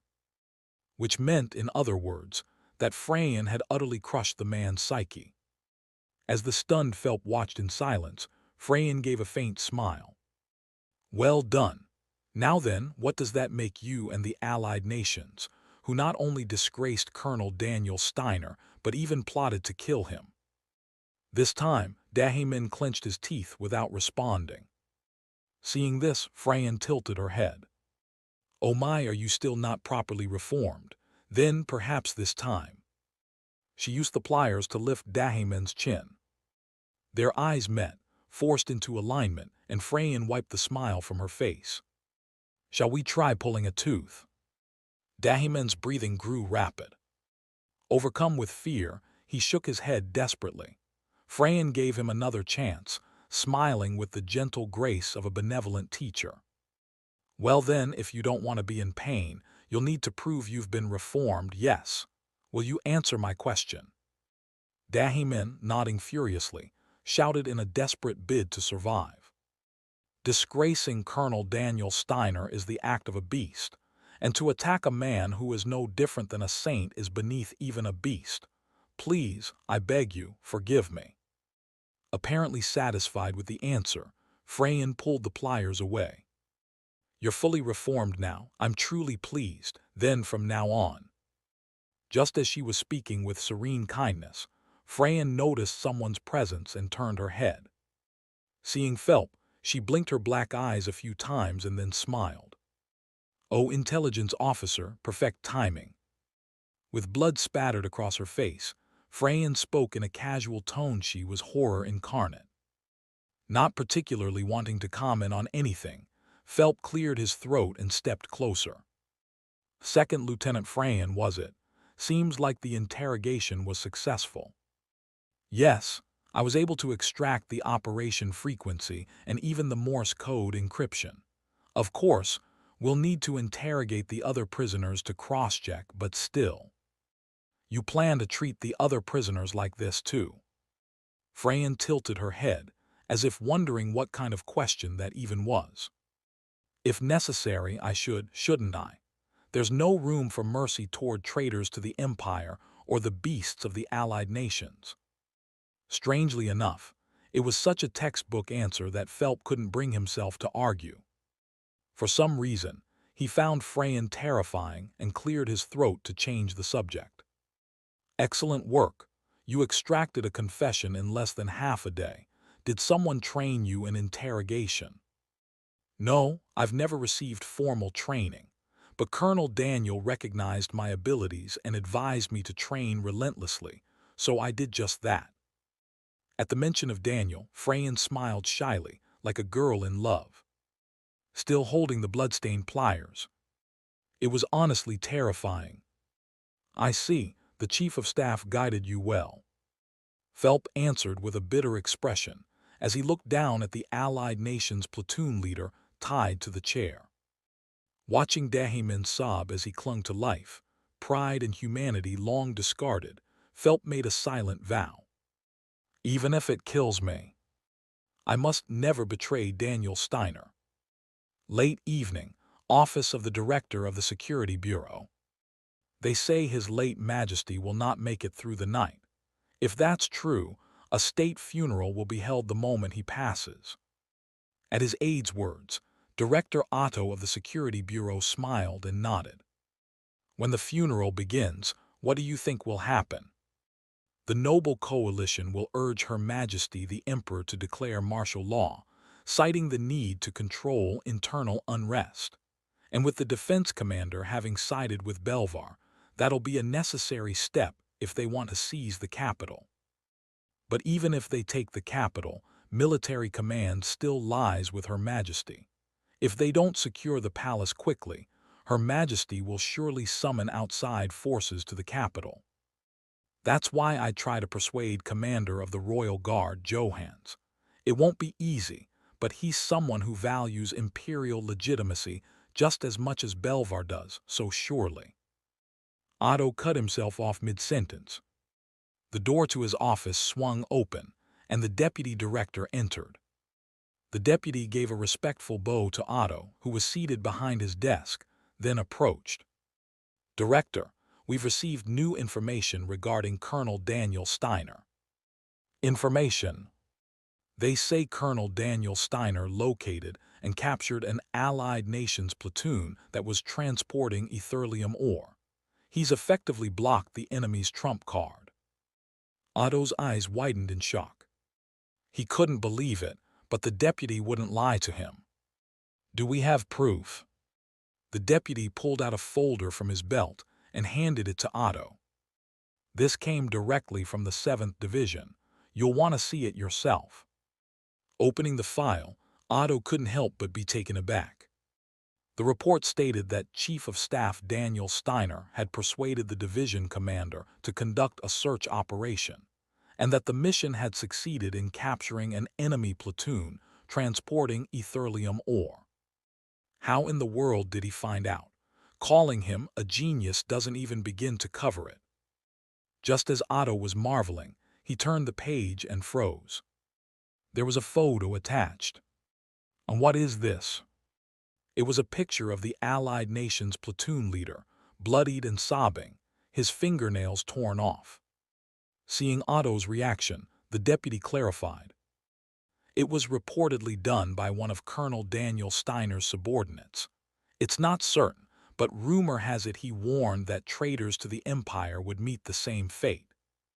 A fascinating smile crept across Otto's lips as he listened. This feels like Daniel is sending a warning to Belvar. Stroking his chin once, Otto narrowed his eyes quietly. Could it be? Entertaining several possibilities, Otto felt a chill run down tilde N, of ya L letter 1D55A GHT his spine. Daniel Steiner might be planning to take the Empire into his own hands. Perhaps he was knowingly turning a blind eye to the nobles' uprising. From the military standpoint, the nobles' revolution was practically treason. So if Daniel struck before they could establish legitimacy, he could bring them all to heel in one fell swoop. That would make him, in both name and reality, the singular leader of the empire. I know it's an outrageous suspicion, but if it were Daniel Steiner, the man constantly weaving sinister schemes, it wouldn't be out of character at all. A sociopath who even conceals his own emotions would have no trouble hiding his intentions. Well, things are starting to get interesting. I wonder who will end up seizing the empire. From Otto's point of view, there was no way this could be anything but entertaining. Chapter 149. Fran's interrogation technique was exceptional. More than just talent, it bordered on a calling. She had extracted confessions from every soldier in the enemy platoon in less than a single day. It was expected that once the platoon leader confessed, the soldiers would start talking too, but the speed of it all was undeniably absurd. For reference, Phelps, the intelligence officer who personally witnessed the soldiers' torture, once described Fran as a demon with the face of a saint. It was an open secret that the soldiers guarding the entrance to the temporary interrogation site agreed with Phelps' statement. Laid out like this, public opinion might sound a bit harsh, but there wasn't a single person who could deny that Fran had achieved a remarkable feat. Thanks to that, the next day, the division commander burst into hearty laughter and praised her greatly when she reported, "We've identified not only the enemy's operational frequency, but also the encryption of their Morse codes. Cross-verification is complete." The next person he praised was Daniel Steiner, who had taken Fran in as a subordinate early on. The division commander, who now seemed to have shed all his negative feelings toward Daniel, declared that he would entrust the chief of staff with the task of planning and executing the operation using that intel. And so at present, Daniel was in his private tent, discussing which operation would be most effective. "I believe the most suitable location would be the canyon near the division. If we drive them into a gorge with only one escape route, we could wipe them out easily." Of the staff officers gathered, it was Phelps, the intelligence officer, who offered his opinion first. The others must have found it reasonable, as no one offered any dissent. Only Fran, who had earned the right to attend the strategy meeting due to her recent merits, tilted her head in puzzlement. It was as if her face was clearly saying, "Isn't there an easier way?" which made it impossible for Daniel not to ask. "Second Lieutenant Fran, do you have a better idea?" Fran looked surprised at being called on. Her eyes seemed to ask whether she was even allowed to give an opinion in a place like this, so Daniel gave her a nod. With his permission, Fran looked around at the staff and calmly began to speak. "The enemy infantry brigade is going to teleport to the location we transmitted using etherlium ore, right? Then wouldn't it be better if we just planted mines there in advance?" If they lured the enemy to teleport to a location already filled with mines, the moment they arrived, they'd step right onto them, triggering a chain explosion. With that, victory would come easily, so she was questioning whether there was any need to herd them into the canyon and ambush them at all. It wasn't a humanitarian method, but it was the easiest way to annihilate the enemy. Of course, the staff officers knew this too, but they hadn't said it out loud for a reason. Slaughtering the enemy without even giving them a chance to surrender in a favorable situation was closer to inhumane behavior.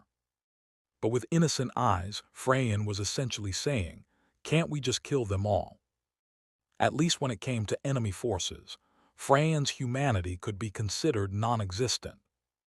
Witnessing her complete lack of human empathy, the staff officers naturally turned their eyes to Daniel, the chief of staff.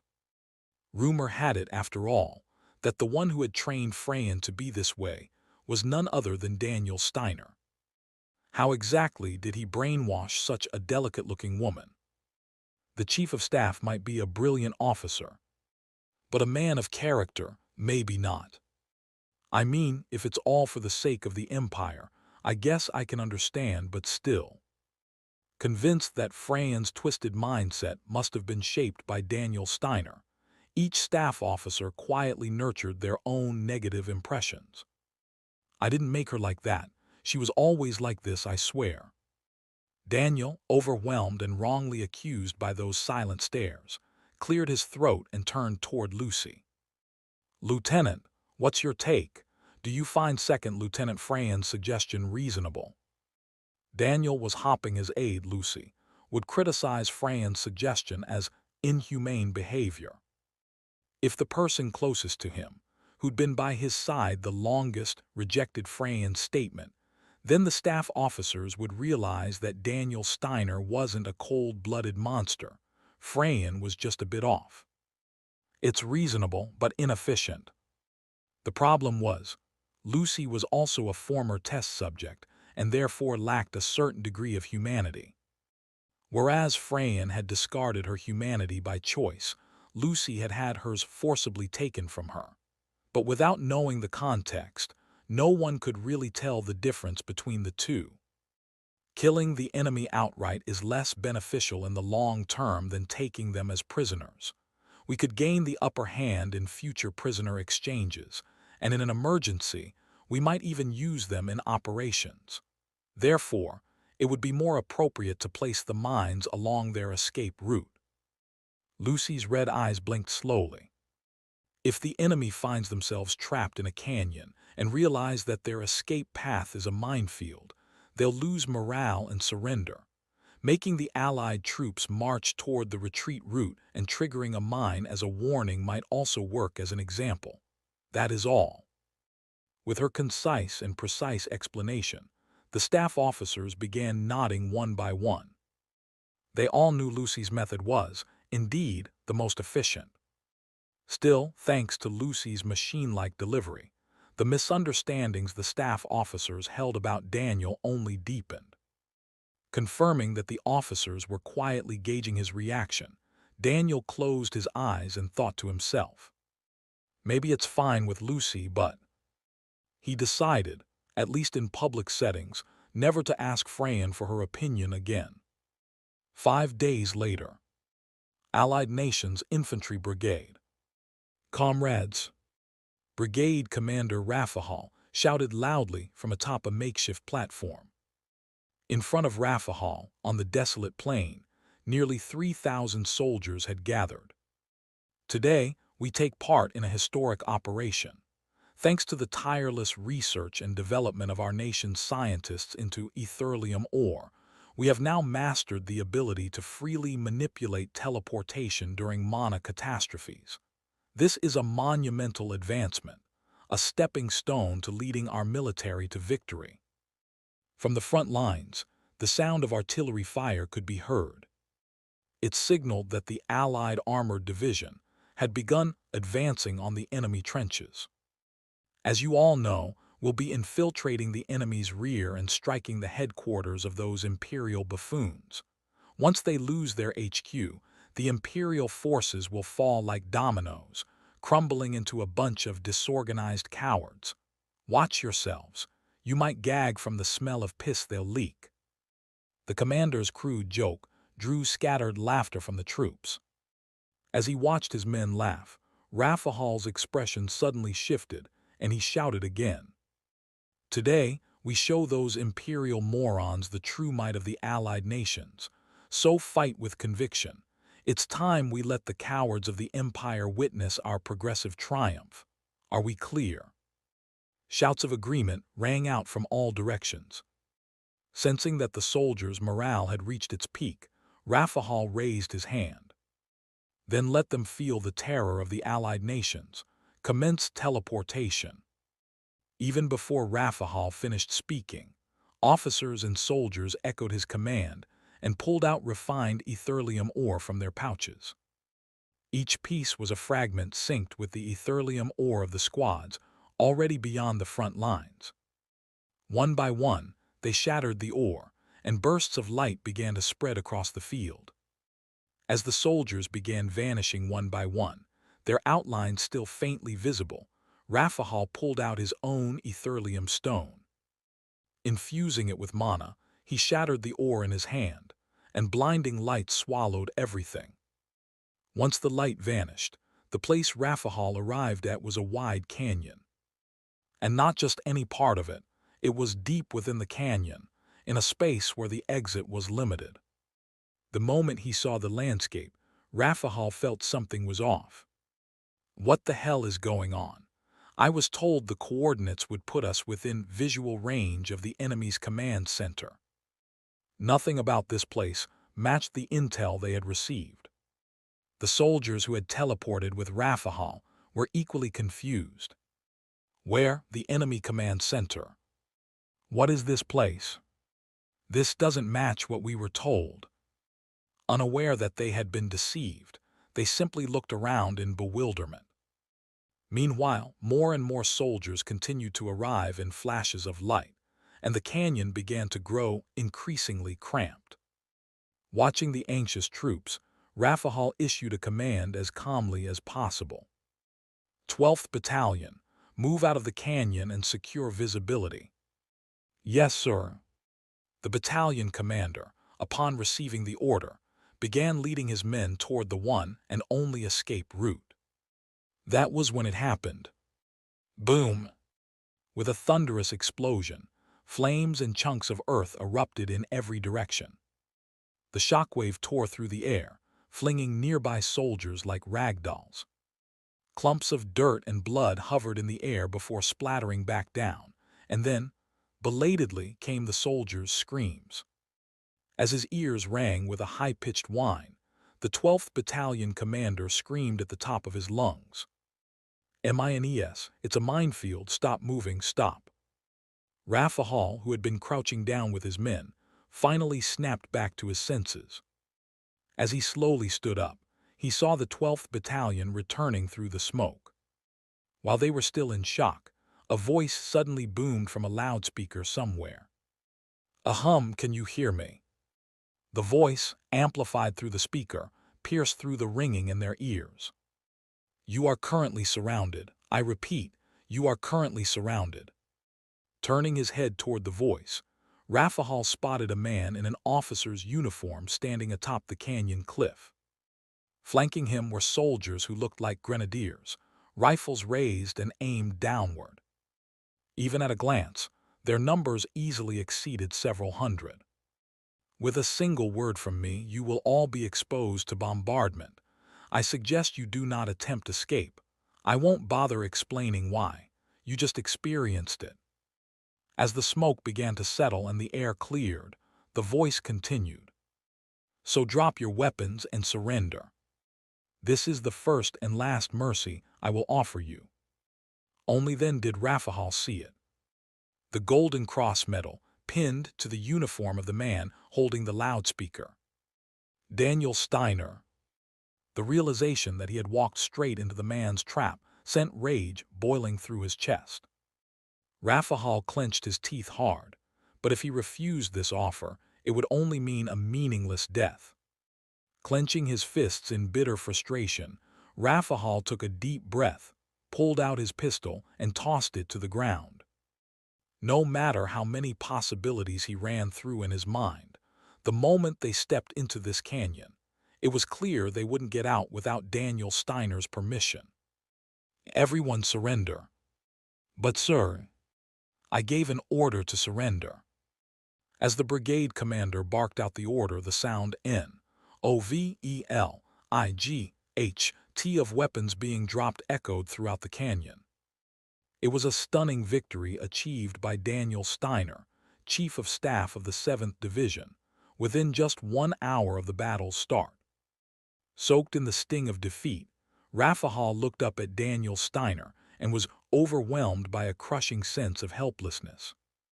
The Allied nations have reached the pinnacle of teleportation technology.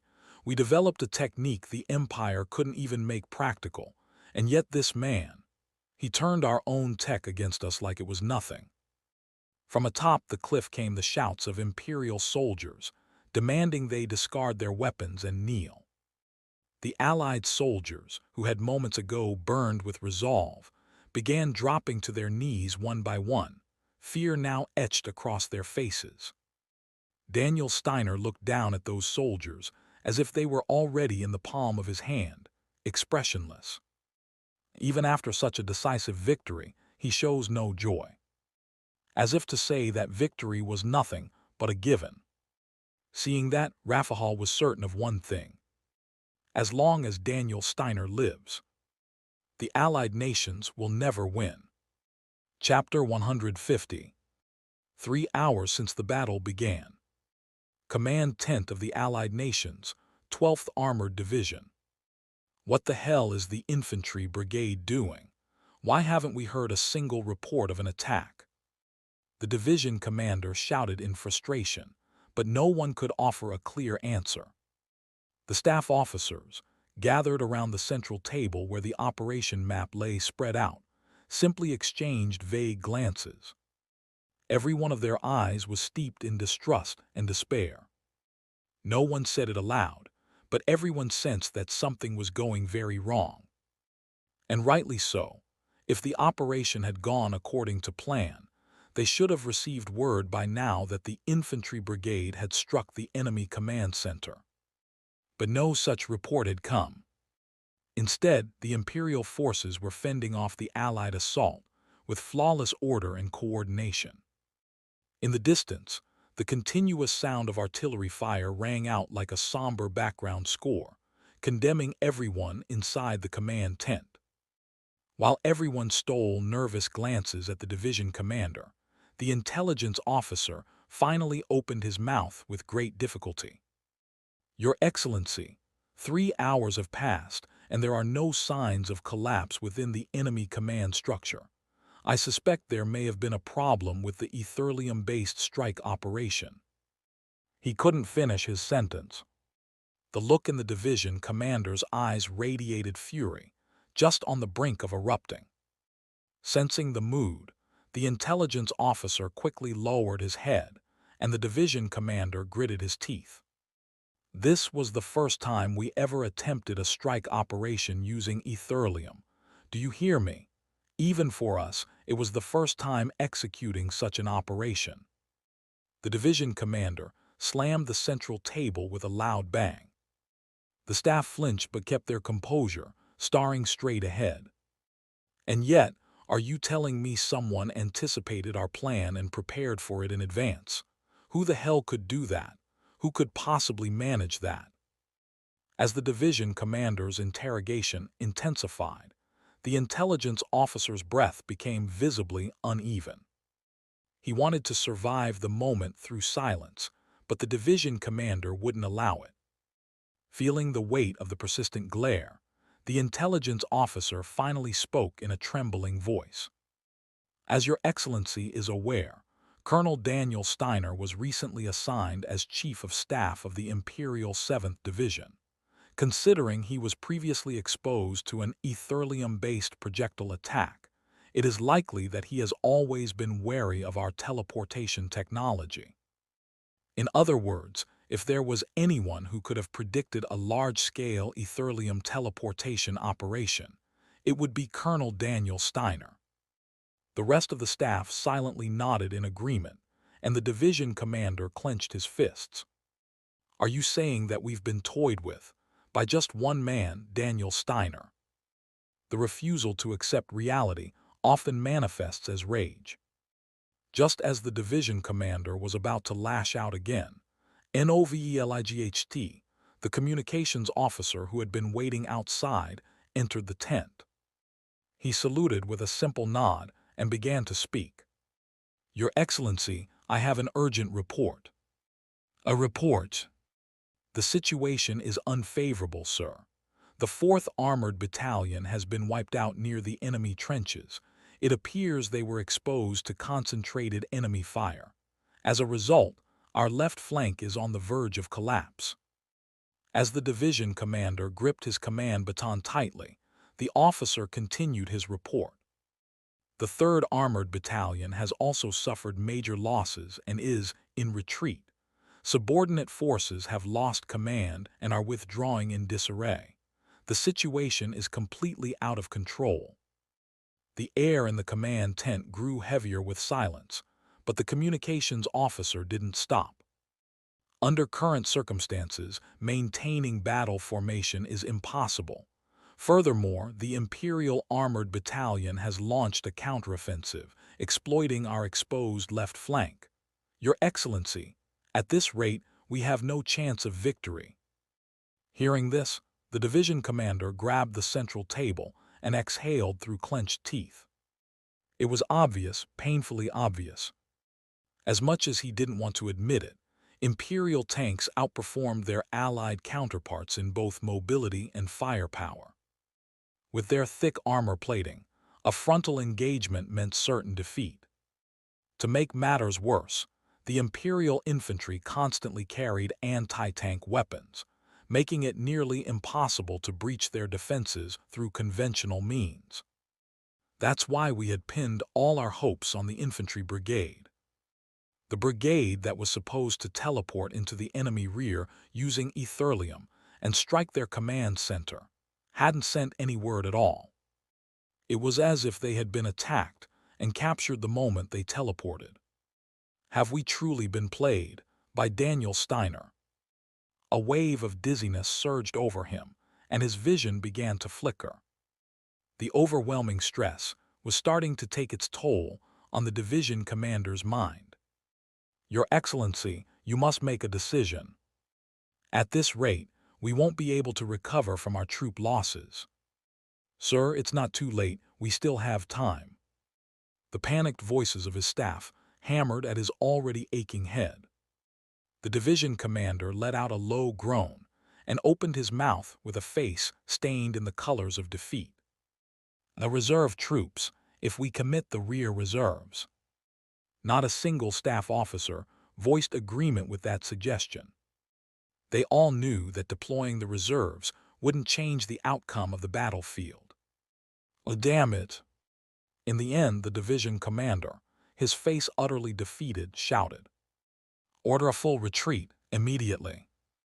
Meanwhile, at the estate of Count Calidra, Please spare me.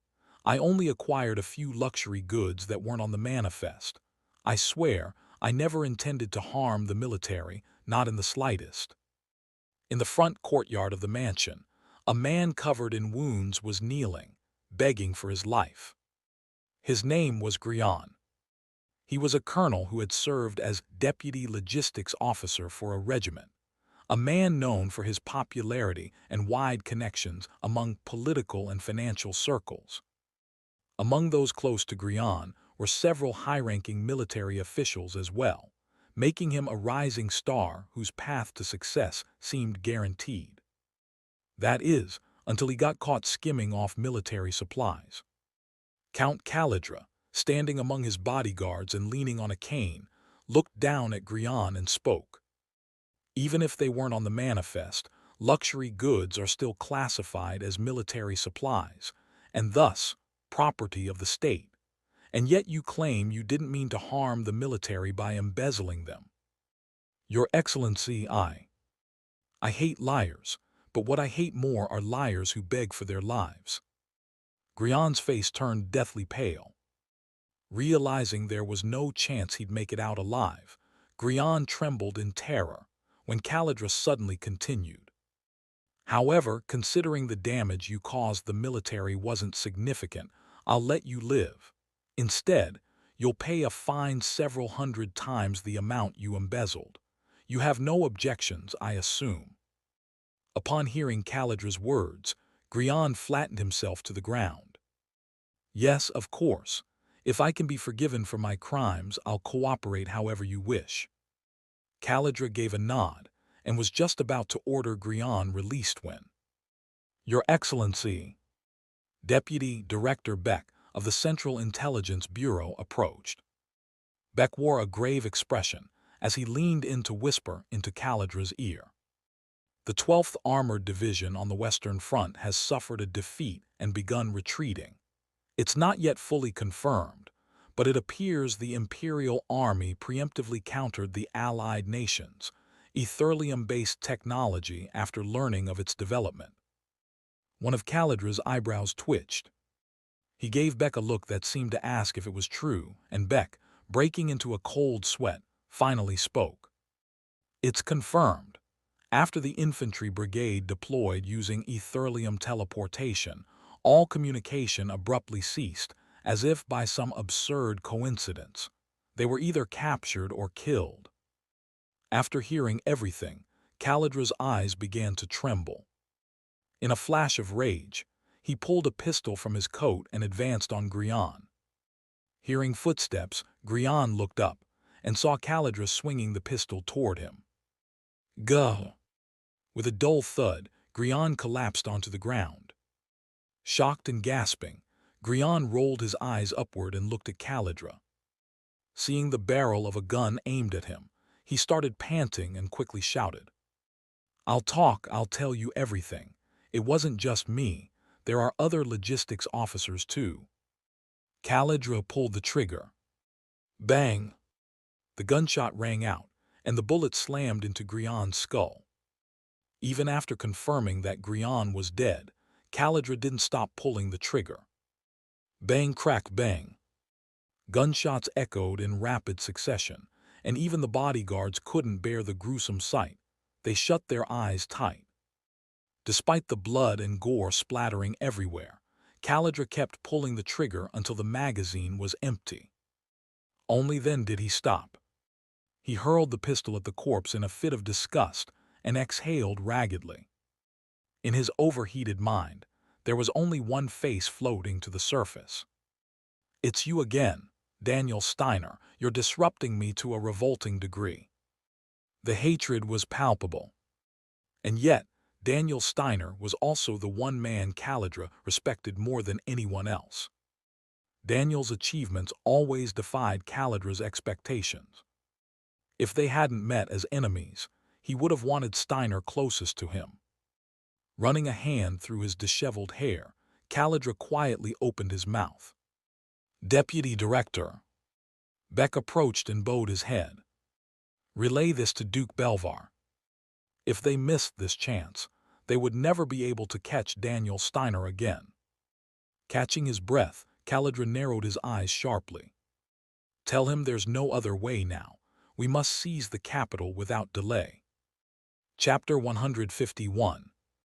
After the death of the Emperor Bertham, the state funeral was carried out in an orderly manner in the capital. As countless citizens poured into the streets to express their condolences, the funeral procession made its way forward, and at the head of it walked Selvia, the Empress of the Empire. This was not solely an act of mourning for her father's death. By participating in the procession, she sought to legitimize her rule over the empire and emphasize her rightful claim to the throne. It was Selvia's own way of garnering even the slightest support from the opposing nobles. The noble coalition, who outwardly displayed respect toward Selvia, suggested that martial law be declared. Their stated reason was that order must be maintained, while Her Majesty the Empress was absent from the capital due to the funeral procession. Selvia, too, wished for no accidents or incidents to occur during the funeral rites. As such, she accepted the noble's proposal. Thus, martial law was declared, and once Selvia left her post, the defense command acted swiftly. They deployed military forces and seized control of the capital. With assistance from the Security Bureau, they first occupied key government institutions, the Assembly, the Security Bureau, and the National Propaganda Office, then disabled the communications infrastructure. Their next move was to isolate or detain, under the pretext of martial law, those known to be loyal to Empress Selvia. A few days later, upon belatedly hearing the news, Selvia hurriedly returned to the capital and issued an emergency summons. It was to punish those who had staged what was essentially a rebellion. Unfortunately, no one answered her summons. No, more accurately, no one could answer it. Because by then, the capital had already fallen into the hands of Duke Belvar. "Your Majesty the Empress." Belvar entered the vast audience chamber and looked toward Selvia, who sat alone at the far end in the seat of honor. The meeting table, which should have been filled with officials gathered to report to Selvia, was completely empty. Seeing that not a single person had responded to the emergency summons, a smile crept onto Belvar's lips. "For what reason have you issued an emergency summons?" Selvia exhaled quietly and lifted her head to meet Belvar's gaze. Her clear blue eyes, reminiscent of the calm sea, held not anger, but bewilderment. "Duke Belvar, why have you done this? You were one of my father's closest confidants. You were also the teacher who showed me the ways of the world when I was young. I remember, your Majesty possessed such brilliance that when I taught you one thing, you would comprehend three. I never doubted that you would become a great leader someday." "Then why?" Selvia shouted in frustration. "Why did you do this? Why would you go so far as to exploit my father's death just to isolate me?" She was demanding to know why he would not remain loyal to her. Feeling a trace of pity toward Selvia, Belvar opened his mouth to speak. "Your Majesty, please consider the greater picture. It is not that we are unwilling to be loyal to your Majesty. We merely worry that ascending the throne at such a young age may hinder your ability to govern properly. Our actions are meant to support you." "Do you honestly mean that?" "Yes, just look at the current situation. Your Majesty has allowed yourself to be manipulated by a man named Daniel Steiner, causing unrest within the nation. The fact that he, an orphan, dares to intimidate the nobility is already a crime worthy of punishment. And yet, not only do you defend and support him, you even granted him inspection authority." Belvar frowned deeply. "It is none other than your Majesty who has invited this division." What? Selvia blinked in stunned silence. Belvar's one-sided claims were utterly incomprehensible to her. "But I know this is merely a momentary lapse in judgment. I trust that the wise Empress will come to recognize her mistakes in due time. Until then, I, Belvar, have resolved to manage state affairs in your Majesty's stead." Upon hearing Belvar's explanation, Selvia's expression twisted. "How vile!" The sudden condemnation made Belvar scowl, but Selvia didn't stop. "Utterly vile. You who plunged the empire into chaos, exploiting my father's death for your hunger for power. This is the best justification you can offer. Daniel Steiner." "Your Majesty, I urge you to choose your words carefully. Daniel Steiner is a treacherous villain." "And how dare you brand someone a villain who is currently serving the empire on the front lines? From where I stand, the real traitors are you. No, you're the ones hiding your filthy ambitions under a mask of loyalty. You're closer to outright rebels." Belvar ground his teeth in fury. At the same time, Selvia rose sharply from her seat. "What are you waiting for, Commander of the Royal Guard? Arrest this traitor at once." Her voice rang out across the grand chamber. But no one moved at her command. The silence that descended upon the hall carried a dreadful sense of dissonance. Swallowing dryly, Sylvia turned toward Johans, eyes wide with disbelief. Commander of the Royal Guard. Johans gripped the sheath of his sword tightly, deliberately avoiding Sylvia's gaze. Your Majesty, I cannot say that everything Duke Belvar has said is right, but if we do not stop Daniel Steiner's rampage now, the prestige of the Imperial House will be severely shaken in the future. Johans, as commander of the Royal Guard, remembered that the late Emperor Bertham had once told him to prevent Daniel Steiner from taking control of the Empire. Protecting that wish was the core of Johans's loyalty. To Belvar, that loyalty was nothing short of a weakness. The old fox had exploited that very weakness just a few days ago, persuading Johans to cooperate, promising that after eliminating Daniel Steiner, all power would be returned to the Empress. How could you? A hollow voice escaped from Sylvia's lips. She stared at Johans in disbelief, then let out a bitter laugh. She should have Immgwc, original source, realized it when the mastermind behind this rebellion, Duke Belvar, was able to enter the deepest parts of the Imperial Palace without encountering any resistance. Ironically, there was no one left in the palace who stood on the Empress's side. All her efforts to establish harmony with the nobles had been for nothing, vanished like smoke.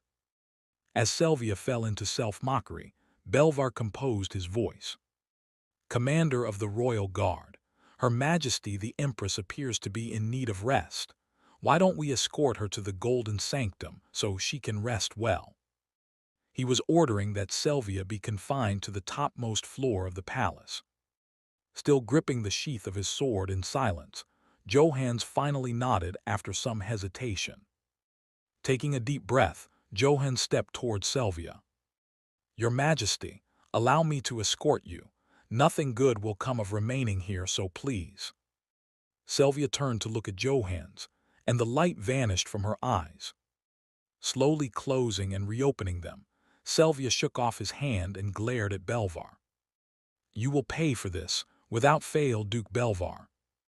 Leaving that final threat behind, Sylvia turned and walked out of the audience chamber. The commander of the Royal Guard followed slowly behind her. Once both the Empress and Johans had exited, a man quietly approached Belvar from behind. It was Pelliston, Deputy Director of the Imperial Security Bureau. Congratulations, Your Grace. You've taken control of the capital and succeeded in turning the Empress into a puppet. With all of her closest aides isolated, there will be no one left to resist. He wasn't wrong. But there was still one variable. Daniel Steiner.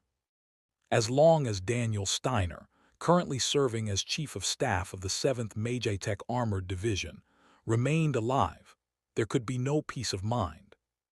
Count Calidra failed to kill Daniel Steiner. Belvar had recently received news that the encirclement operation using Etherlium had been thwarted by Daniel Steiner. And thanks to Daniel Steiner's efforts, the 7th Division had achieved victory in battle against the Allied nations. So the best move I can make now was to once again drive Daniel Steiner into a corner using false information, even if it meant sacrificing Allied forces in the process. Sacrifice is the cost of the greater good. Things had already progressed too far to turn back. Eliminating Daniel Steiner by any means necessary was the only correct course. Deputy Director. Yes, Duke Belvar. From this moment forward, we will conceal the situation in the capital completely and relay orders to the 7th Armored Division. Tell them, in the Empress's name, to seize the Allied 12th Armored Division's forward defensive outpost. It was a perfectly natural order, to press the advantage and expand the front after a victorious battle. Even someone like Daniel Steiner would have no reason to suspect anything. Next, I'll need the Security Bureau's help. Inform them that based on the Air Force's aerial reconnaissance analysis, there are no signs that the enemy is preparing a deception tactic. You mean to erase suspicion and provoke an advance. Have you already coordinated with Count Caladra? Yes, the Allied 12th Armored Division, under Count Caladra's command, will be lying in wait with a trap prepared. Daniel Steiner won't be able to escape it. He spoke with calm detachment, but in truth, he was colluding with the leader of the enemy to drive his own forces to slaughter, just to kill Daniel Steiner. Pelliston shivered at the sheer monstrous ambition behind Belvar's plan to monopolize power, but having boarded the same ship, he had no choice but to obey. Yes, I will follow your orders. He felt guilty toward the soldiers who would die alongside Daniel Steiner, but he had to endure it. If we fail to kill Daniel Steiner this time, in the worst case, then the noble coalition, including Belvar himself, would meet their end as traitors. Chapter 152. The next morning, Eastern Front. 7th Armored Division Command Tent. Is everyone present? Seated at the head of the table, Division Commander Morden scanned the room to check the gathered personnel. Not only was the full general staff in attendance, but also the commanders of each regiment and battalion. The command tent, though spacious, now felt cramped. After confirming everyone had gathered, Morden cleared his throat and rose from his seat. As you all know, we achieved a decisive victory against the Allied 12th Armored Division. I believe everyone here witnessed in real time how their once confident advance shattered into a disgraceful retreat. A ripple of laughter spread throughout the room. They were remembering how the Allied troops, realizing their operation had failed, fled in utter disarray like a band of misfits. Morden smiled, as if approving of the reaction. We've reminded those rat-like Allied bastards once again that the Empire is a mighty nation. But Her Majesty, the Empress, is not content with just this level of triumph. Meaning, sir? That's right. Her Majesty has issued a direct order to seize the forward defensive outposts still held by the retreating Allied 12th Armored Division. A counterattack to widen the front. Given the damage inflicted in the recent battle, it was not an impossible mission. As Morden scanned his subordinates, who now wore serious expressions and were clearly prepared to carry out the order, he continued speaking. According to aerial reconnaissance analysis from the Security Bureau, the routed Allied 12th Armored Division is currently in utter chaos. Their troop distribution is uncoordinated across all zones, and there are even reports of desertions. Defeating a force with broken morale was relatively easy. And if they were struck immediately after their defeat, it was practically a guaranteed victory. So, isn't it only fitting that we send those ragged dogs back home and plant the imperial flag across N, AV, L letter 1D55A GHT, tilde the entire Skieland front? Am I wrong? You are not, sir. Good, then we begin our assault at noon sharp. Prepare yourselves. Let's make sure the Allied rats never again dare to covet imperial soil. Morden suddenly cut himself off. Daniel Steiner, the man considered the greatest contributor to the recent victory, had raised his hand, as if he had a different opinion. Morden hesitated, then looked toward him. It seems our Chief of Staff has something to say. Go ahead. Daniel nodded and lowered his hand. I'd like you to reconsider the advance. Morden frowned, raising one eyebrow. Everyone else in the tent, officers and staff alike, was similarly taken aback. Glances were exchanged as cold sweat formed on foreheads, many wondering, what the hell is Daniel Steiner thinking? It was understandable. The order to attack the outpost wasn't just Morden's idea, it had come directly from Her Majesty the Empress. For Daniel Steiner to openly suggest a reconsideration, it made him look strange at best. Still, a few, including Intelligence Officer Phelps, thought, if it's Daniel Steiner, he must have a reason. But Daniel didn't have a particularly strategic reason. How long has it even been since the last battle ended, and they already want to start another one? Are they insane? To Daniel Steiner, whose top survival principle was don't die, rushing into consecutive battles was something to be avoided at all costs. And besides, by offering a dissenting opinion even in a favorable situation, he hoped to lower his evaluation as a field commander, perhaps even enough to be transferred to rear-line duty. "If you want us to reconsider the advance," Morden repeated, not knowing Daniel's very civilian-like motives. "Chief of Staff, this order came directly from Her Majesty the Empress, and yet you ask us to reconsider. On what grounds?" Daniel, who did have some justification, answered calmly. "As you're aware, sir, we have nearly 3,000 prisoners. We could use them to negotiate with the enemy or extract intelligence. Their testimony might help us grasp the enemy's movements in greater detail. We've already assessed enemy movements. Didn't you hear? Aerial recon analysis shows that they're practically falling apart. Sir, we must not place blind faith in aerial reconnaissance. Looking down from above also means they can prepare to be seen from below. What if they've hidden forces under camouflage in blind spots?" It was a textbook counterpoint, unassailable. When Morden fell silent, Daniel continued. "To clear the fog of war, we must extract intel from prisoners and deploy capable scouts to conduct omnidirectional reconnaissance. Issuing an advance simply because the situation appears favorable is a dangerous gamble. Her Majesty ordered us to strike the enemy outpost immediately. Are you refusing to carry out Her Majesty's command? Executing the assigned mission is right, but operational discretion lies with the division commander. If we were meant to blindly obey, regardless of circumstance, why would we need commanders at all?" Morden slammed his hand down on the command table.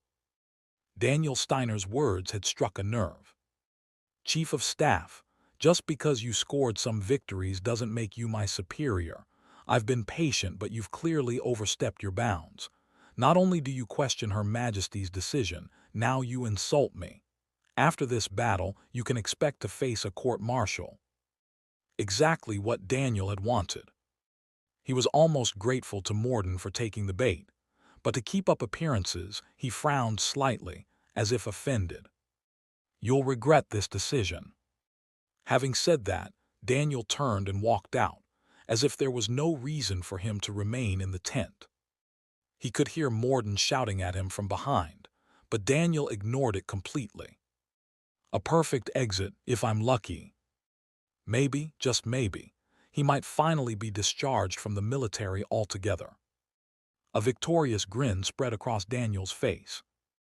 Morden, who had cleanly dismissed Daniel's objections, issued the order to advance on the enemy's defensive outpost at exactly noon. The 7th Armored Division of the Imperial Army, acting on the command, swiftly advanced toward the enemy trenches using their high mobility, but the Allied forces offered no resistance whatsoever. Puzzled by this, the 7th Division inspected the trenches, only to discover that the enemy was nowhere to be found. Whether they had fled entirely or simply vanished from the defensive line was unclear. Upon receiving the report, Morden, still uncertain, decided to deploy personally to assess the situation. Riding in an armored vehicle alongside his staff officers, Morden traveled to the Allied defensive outpost and confirmed the report to be true. Both the enemy trenches and their command center were completely deserted. Still trying to make sense of it, Morden stepped down from the vehicle and surveyed the surroundings. At present, only scattered Imperial troops were moving through what had once been the enemy's base of operations. Something felt off. As Morden stood with his arms crossed, waiting, Intelligence Officer Phelps approached from the vehicle ahead. Commander, it's true. The enemy abandoned even their command post. Could they have sensed our counterattack and retreated preemptively? That's possible. More importantly, where Daniel Steiner? The chief of staff. He said he'd secure a retreat route in case of a possible surprise attack, so he's stationed in the rear. He's building trenches and setting up machine guns and mortars. What a pointless waste of time. Clicking his tongue, Morden uncrossed his arms and spoke again. Contact headquarters. Tell them the Allied 12th Armored Division fled in terror. Let them know we've captured the enemy command center. Her Majesty will be pleased to hear. Before Morden could finish speaking, the operations officer came running toward him. His face was pale as a corpse. He spoke before he could even catch his breath. "See, Commander, sir. We've received reports from the perimeter. Enemy forces are infiltrating from both the north and south simultaneously." Morden's eyes widened in disbelief. "What are you talking about? According to the Security Bureau's intel, the enemy showed no signs of deception tactics." No, if the Security Bureau's intel had been accurate, then the enemy abandoning the front line wouldn't have made any sense to begin with. Realizing the source of his unease, Morden suddenly heard the low drone of aircraft in the distance. Looking up, he saw a formation of bombers gradually descending from the western sky. The lion insignia on their wings confirmed it. They were Allied bombers. Only then did Morden have no choice but to admit the truth. "You've got to be kidding me." That Daniel Steiner had been right all along. Chapter 153. Daniel, stationed in the rear of the formation, was not unaware that an Allied bombing squadron had arrived. Boom, kwang. Explosions shook the ground, sounding not far from his position. The moment he recognized it as an enemy bombing raid, urgent voices began flooding through the radio, one after another. "It's an attack by an Allied bombing squadron. Bombs are being dropped from high altitude. Damn it. We're in danger." A unit that appears to be enemy armored forces is simultaneously infiltrating from both left and right flanks. At a 0.5 km to the north, we've detected enemy tanks, around 30 of them, along with armored vehicles and infantry support units. Same for the south. Enemy armored forces are approaching from 4 km out. At their current rate of advance, we have 10 minutes until engagement. The barrage of radio chatter pounded at his head. What the hell, it really was a trap. Though Daniel had asked for the advance to be reconsidered, he hadn't truly believed the enemy would set a trap and launch a surprise assault. Now he was simply stunned. And for good reason. If they were planning a surprise attack of this scale, it should have been caught by aerial reconnaissance. If the Allied forces had abandoned their base and moved elsewhere, there was no way it could have gone unnoticed. And yet the Empire's forces had received no such intel. There could only be one reason for that. Those goddamn bastards at the Intelligence Bureau. For some reason or another, the Intelligence Bureau had fed false information to the 7th Armored Division. He couldn't make sense of it now, but there was no time to dwell on why. Kwang. A bomb dropped from high altitude exploded nearby, kicking up a massive plume of dirt. Instinctively ducking down, Daniel quickly grabbed the radio. Regardless of how things were turning out, he had no intention of letting his troops die like dogs. "Mortar unit, respond immediately. Begin suppression fire along the enemy advance route. Concentrate bombardment on the predicted movement paths of their armored vehicles. We must buy time so our forward troops can retreat." Thanks to Daniel's prior orders to have the mortars pre-positioned and on standby, the mortar unit deployed rapidly. When exposed to a surprise enemy attack, every minute saved was a massive advantage. The longer it took to deploy, the fewer opportunities they'd have to strike back. Target distance 4 km. High angle 45 degrees shell type, high explosive. Loading. Ready to fire. Orders were given to the mortar unit, which had completed preparations in an instant. Boom! At the same time, the order rang out. A high-explosive shell soared into the sky and struck the enemy formation. Even with the naked eye, one could see the fire erupting from the explosions. The enemy armored unit, startled by the immediate response, began to slow their advance.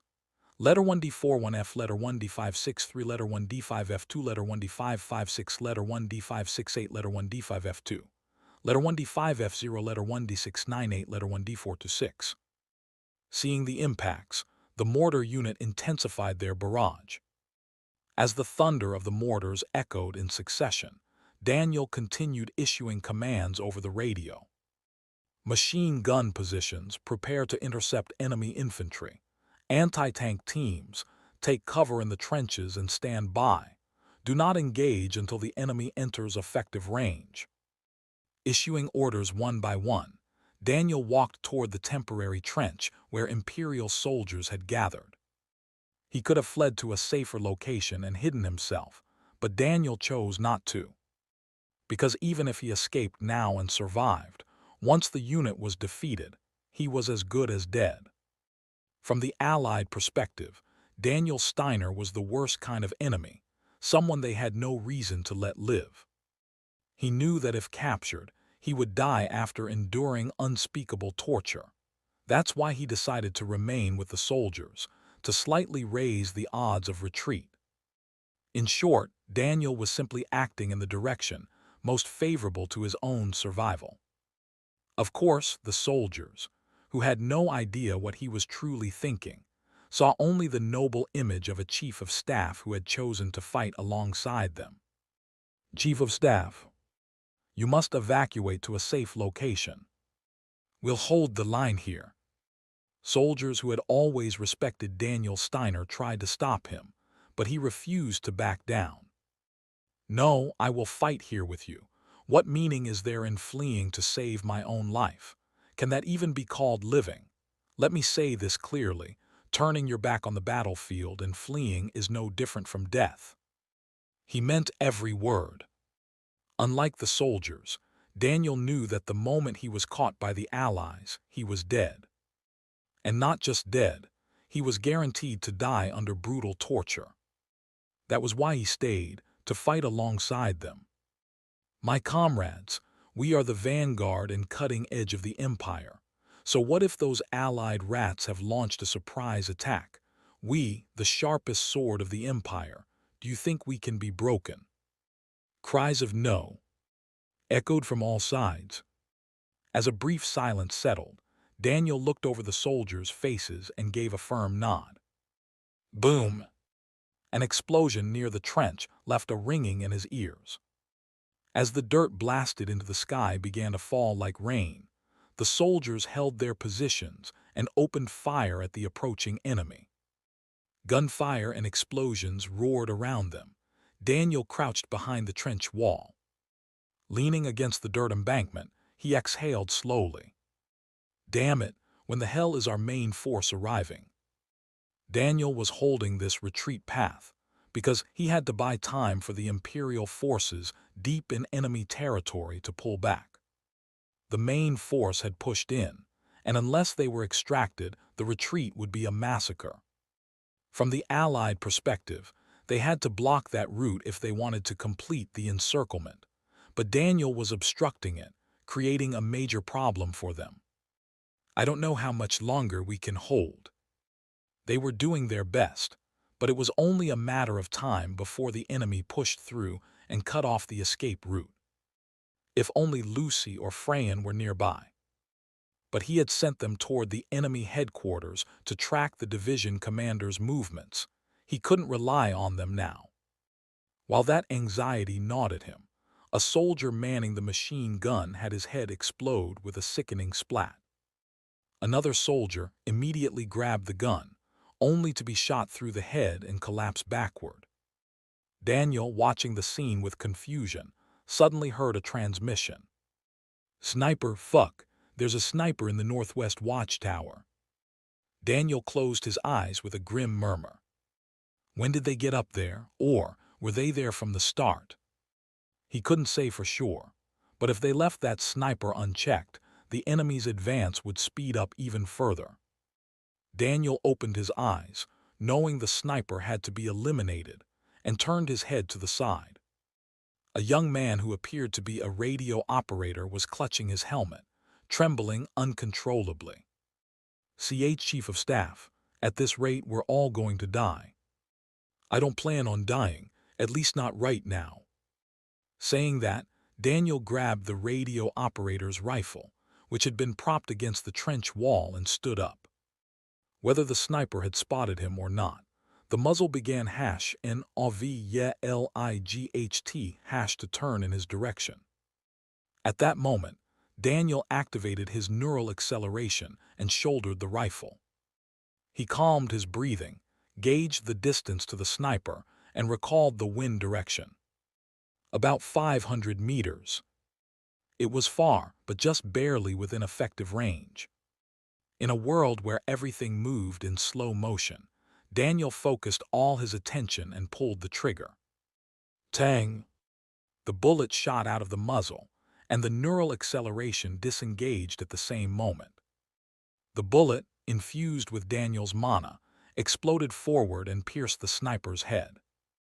As the sniper collapsed with a spray of blood, cheers erupted among the soldiers who witnessed it. That sniper bastard's dead. Grab the machine gun again. The Chief of Staff took out the sniper. He's fighting with us. Hell yeah, let's give it to these sons of bitches. Confirming that the troops' morale had been revived, Daniel ducked back into the trench. As he steadied his breathing, the radio operator blinked in disbelief. Daniel, who had taken down an enemy sniper with just a rifle, looked nothing short of awe-inspiring. Of course, Daniel felt the same way. I didn't think I'd actually hit. Still, he was grateful that he managed to take out the sniper. KWANG. The roar of a tank cannon boomed nearby.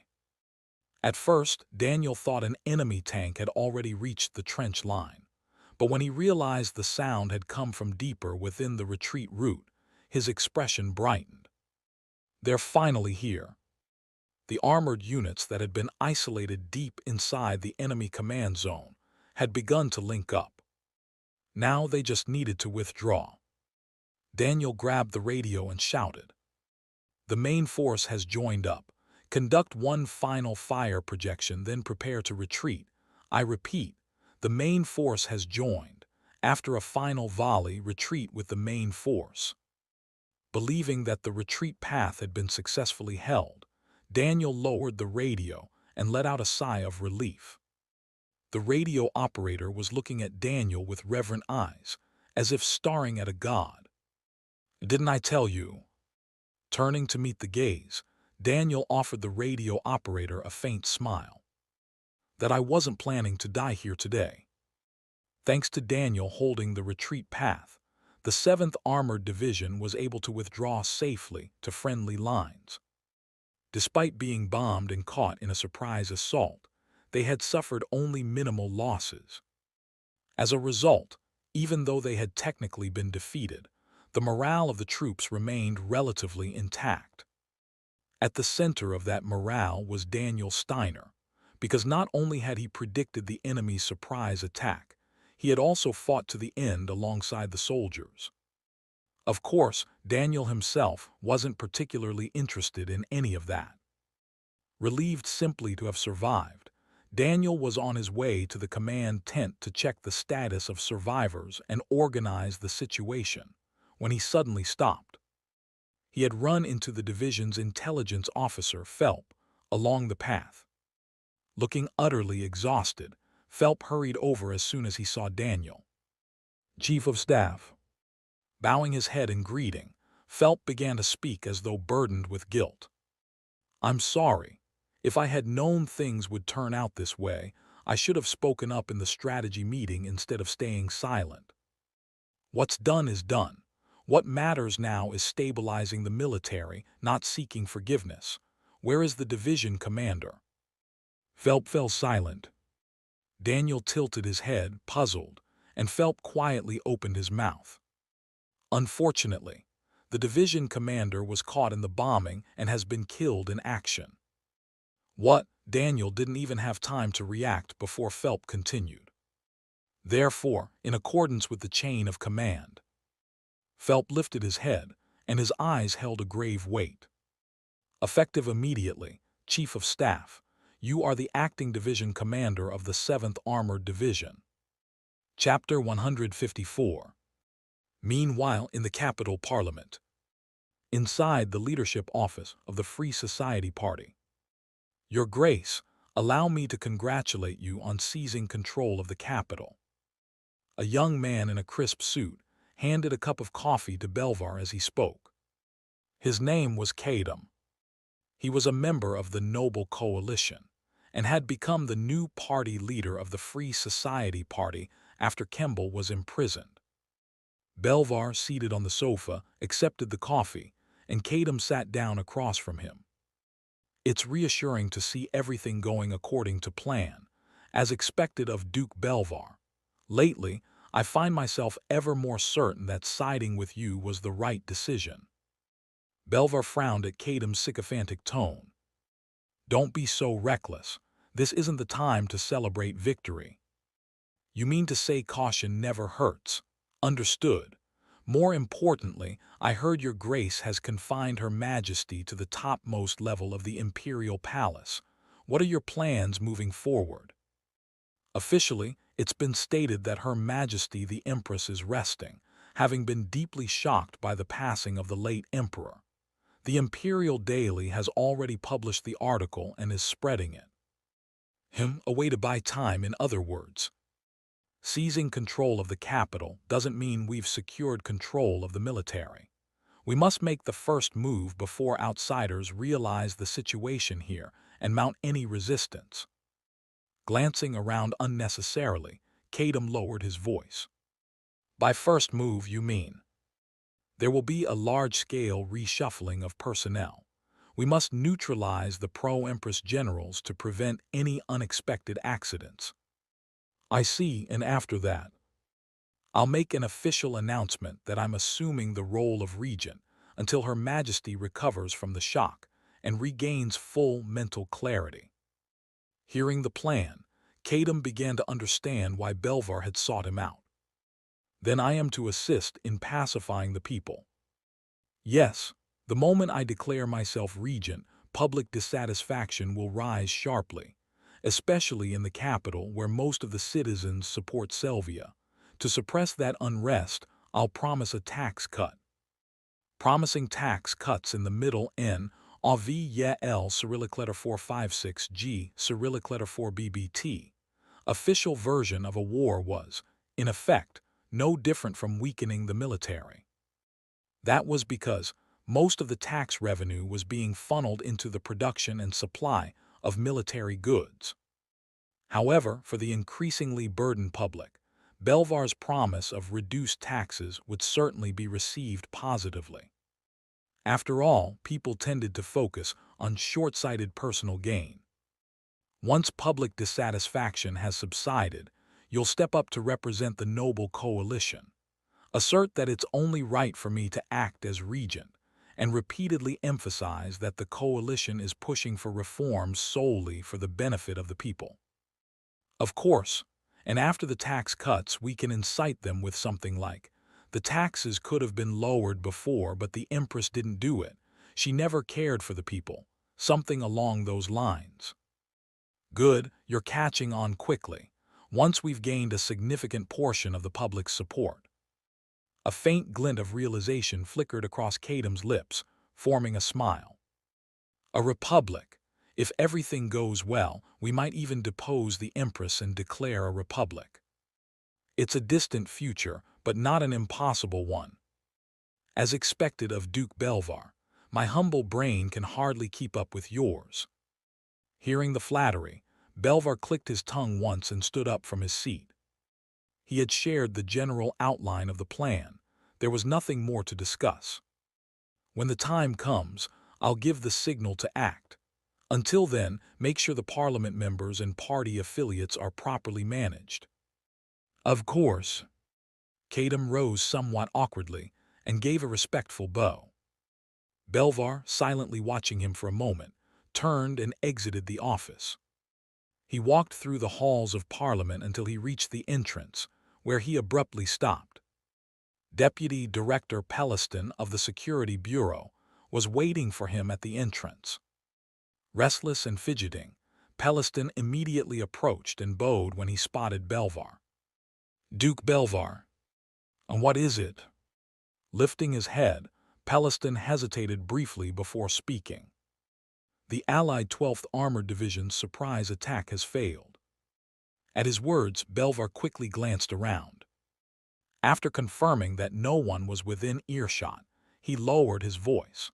"Letter 1D4BB, letter 1D633, letter 1D626, letter 1D626, letter 1D638, letter 212F, letter 1D624, letter 1D45C, letter 1D62E. What do you mean it failed? Why?" "I've been told that Daniel Steiner anticipated the enemy ambush and secured a retreat route. Because he held the escape path, the main force was able to pull out swiftly, and the Empire's 7th Armored Division reportedly suffered minimal losses." What? The fact that he'd anticipated the ambush was absurd enough, but to hear that he'd escaped unscathed made Belvar's head throb. To him, the continued survival of Daniel Steiner was a worse blow than any other setback. Belvar glared at Pelliston. "Make sure that bastard can't leave the front." "But how?" "I don't care if you forge a royal decree or whatever, just block him somehow. If that son of a bitch starts getting ideas, everything could unravel." Belvar barked the order, but there was a slight tremble in his voice. Pelliston, watching the faint traces of fear flicker across Belvar's face, bowed deeply. "It will be done as you command." After all, for Pelliston, there was no other option. After hearing from intelligence officer, felt that the division commander was dead, Daniel headed to the command tent. It was to cross-check whether what Phelps had said was true. When Daniel, walking briskly, stepped into the command tent, all the officers seated at the long table rose to their feet. They turned to face Daniel and, as if on cue, bowed their heads. "Division Commander, we've been waiting for you." "Your Excellency, Division Commander." The hushed voices made it clear there was no need for cross-verification. Some of them hadn't even washed properly. Soot from the bombing still clung to their faces. Daniel scanned the officers' faces, then moved toward the vacant seat at the head of the tent. The seat where the division commander should have been was empty. What the hell? He hadn't expected the division commander to be killed by the bombing, and the shock still hadn't faded. But he couldn't afford to remain stunned. Everyone in the tent, the staff officers, the unit commanders, were all staring at him. Daniel, who had noticed the subtle fractures in their expressions, slowly opened his mouth. "Before we get to the damage report, there's one thing I need to make absolutely clear. I believe most of the staff and commanders here already know." The cracks on their faces stemmed from distrust. "I'm talking about the fact that the Imperial Intelligence Bureau fed us false information." The distrust originated from the Bureau's aerial reconnaissance analysis. The Bureau had clearly reported that the enemy was defending their stronghold. That was the intel passed to the 7th Armored Division. But when they advanced, there wasn't a single Allied soldier at the supposed stronghold. It had been a blatant lie. Because we were duped by the Intelligence Bureau's false report, we walked straight into the enemy's ambush. What do you think that implies? That those bastards are in bed with the Allies. The growling voice belonged to the commander of the armored grenadiers. Murmurs of agreement spread throughout the room. Raising his hand to quiet them, Daniel spoke calmly. "If it's true the Imperial Intelligence Bureau colluded with the Allied nations, then this isn't something we can overlook. Not only did they drive our own troops into a slaughter, they've also disgraced Her Majesty the Empress. Then what are we supposed to do? The most straightforward course is to inform Her Majesty directly. But if the Intelligence Bureau is corrupt, it's unlikely the other departments are clean either. Muted grumbling rippled through the room. The reconnaissance battalion commander, his face grim, opened his mouth. Our own side betrayed us and the enemy's right in front of us. This time, thanks to the Chief of Staff, no, the division commander, we managed to retreat with minimal losses, but we'll hit a wall soon enough. Damn it, at this rate, we're all going to die for nothing. Exactly. What's even worse is, if we end up stranded here, no one will ever know what the Intelligence Bureau did. The damage to the Imperial Army will only grow. The murmurs grew louder as unease filled the air. Daniel, who had been silently watching, came to a conclusion. This was his opportunity to return to the capital. Someone has to expose the Intelligence Bureau's crimes. As division commander, Daniel's words immediately drew everyone's attention. Now that it's clear the Bureau has colluded with the Allies, there's no point in guarding the front lines. They'll use even more elaborate schemes to destroy our forces from within. In that case, if communications are compromised, someone has to deliver the message in person. But it's unlikely the Bureau betrayed us alone. There must be a ringleader. In Daniel's eyes, that ringleader was Belvar. After all, Security Bureau Director Otto had once warned him that Belvar will bring the storm. Didn't think he'd go this far, though. Since Belvar had risked everything on this power grab, Daniel had to respond in kind. If that ringleader has ties to certain military units, things could get complicated. They'll try to stop us before we can reach the capital and speak the truth. The armored grenadier commander swallowed hard. Then you mean for us to mobilize our own forces and head to the capital? But if the enemy notices we've abandoned the front line, won't they launch an immediate offensive? They won't. Remember, the enemy bombed their own stronghold to carry out the ambush. We saw with our own eyes that their defensive and supply facilities were destroyed. There is no advance without supply lines. The Allied nations would need time to repair their stronghold before launching another offensive. Even if they forced an advance, the front was too wide, and aside from the 7th Armored Division, Imperial forces were still deployed across various sectors. Unless the entire Allied force launched a full-scale attack, no single unit could penetrate too far alone. Doing so would only expose a supply line-less unit to a devastating counterattack. Moreover, the 7th Armored Division currently held about 3,000 Allied prisoners of war, leverage that could stall any further Allied movements through negotiation. Having done the math, the unit commanders looked around at each other and began nodding, one by one. We'll follow the division commander. If you hadn't secured the retreat path, my unit and I would have died out there anyway. Same here. I'd rather expose those Intelligence Bureau bastards than sit here and rot in isolation. Give us the order, we're with you, sir. As the unit commanders offered their full support, the rest of the staff officers, having no better option, gave their silent approval. Surrounded by them all, Daniel nodded with a solemn expression. As commander of the 7th Armored Division, I hereby issue this order. Taking a short breath, Daniel raised his voice. All unit commanders, return to your positions and declare this. We will not stand by and let the Intelligence Bureau, who colluded with the enemy and drove our comrades into slaughter, go unpunished. Not a single traitor who commits insurrection against the Empire will escape judgment. As the mood inside the command tent surged, Daniel shouted aloud. So convey this to all personnel of the 7th Armored Division. Daniel's eyes narrowed, sharp and decisive. Prepare to turn back. We're marching on the capital. Chapter 155. After the meeting ended and the unit commanders returned to their positions, the order, the division commander wants us to retreat, spread like wildfire. Whether it should be called fortunate or not, the soldiers didn't question Daniel Steiner's order to prepare for withdrawal. No, they actually shouted cheers that were closer to outright celebration. After NOVELIGHT all, the soldiers weren't fools. They had vaguely sensed the truth.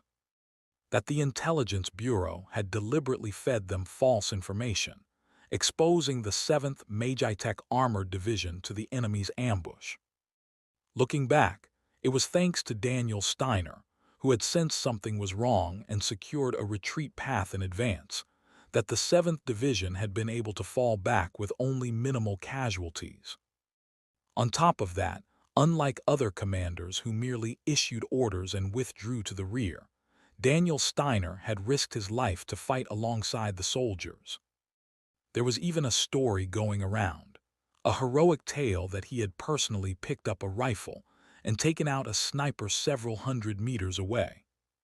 To the soldiers, Daniel Steiner was the ideal commander, to an unprecedented degree. And when a man like that issued the retreat order as acting division commander, the soldiers were more than willing to follow. Amidst overwhelming support, preparations for withdrawal proceeded and another day passed. Morning broke. Daniel, dressed neatly in his military uniform and resting in his private tent, was caught off guard. Because Lucy and Fran had come to visit him. Lucy's my adjutant, so I can understand that, but why, Fran?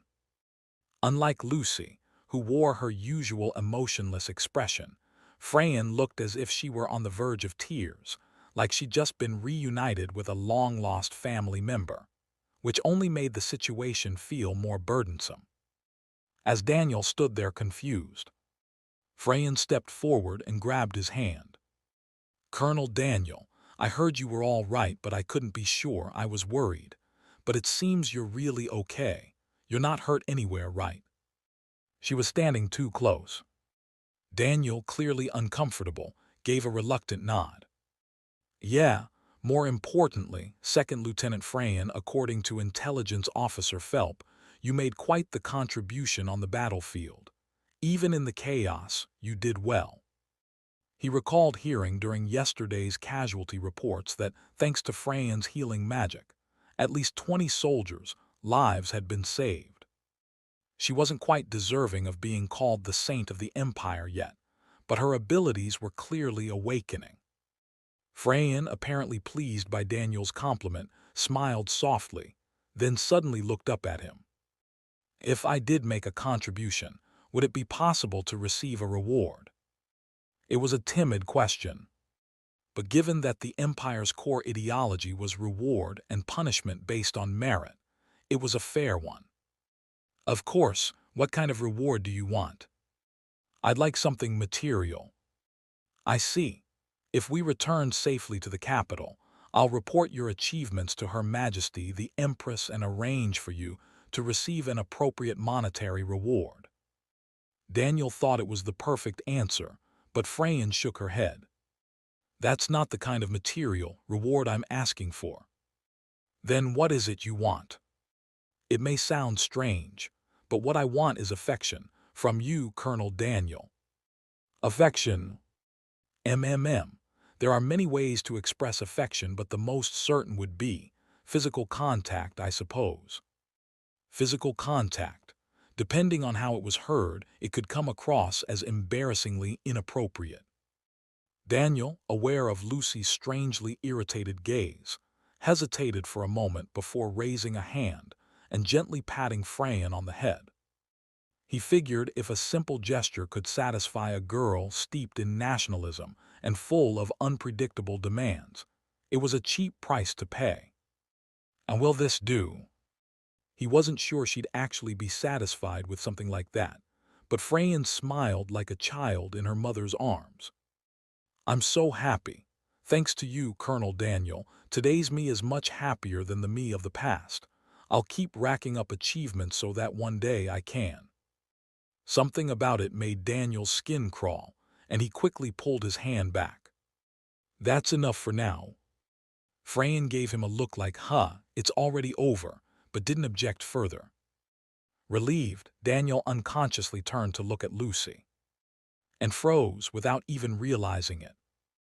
Lucy's eyes had turned cold, the kind of cold you'd see in a woman who just caught her boyfriend cheating. Daniel had no idea why she was looking at him like that, and he was at a complete loss. After staring at him in silence for a while, Lucy hesitated, then finally spoke up. "Division Commander, I too performed admirably on the battlefield, and while healing allies is important, I believe eliminating approaching enemies is even more critical." The unexpected loyalty competition was starting to make Daniel feel dizzy. Just as he was struggling to think of how to respond, Frayan narrowed her eyes and said, "Lieutenant Lucy, are you implying something about me right now?" "Good, glad you picked up on it."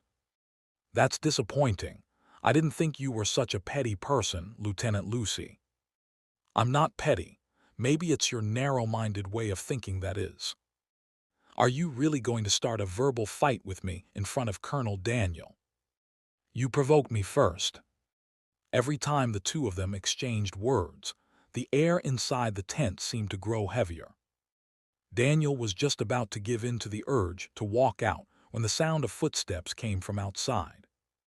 As soon as they heard it, Lucy and Frayan fell silent, and the entrance of the tent opened to reveal Intelligence Officer Phelp.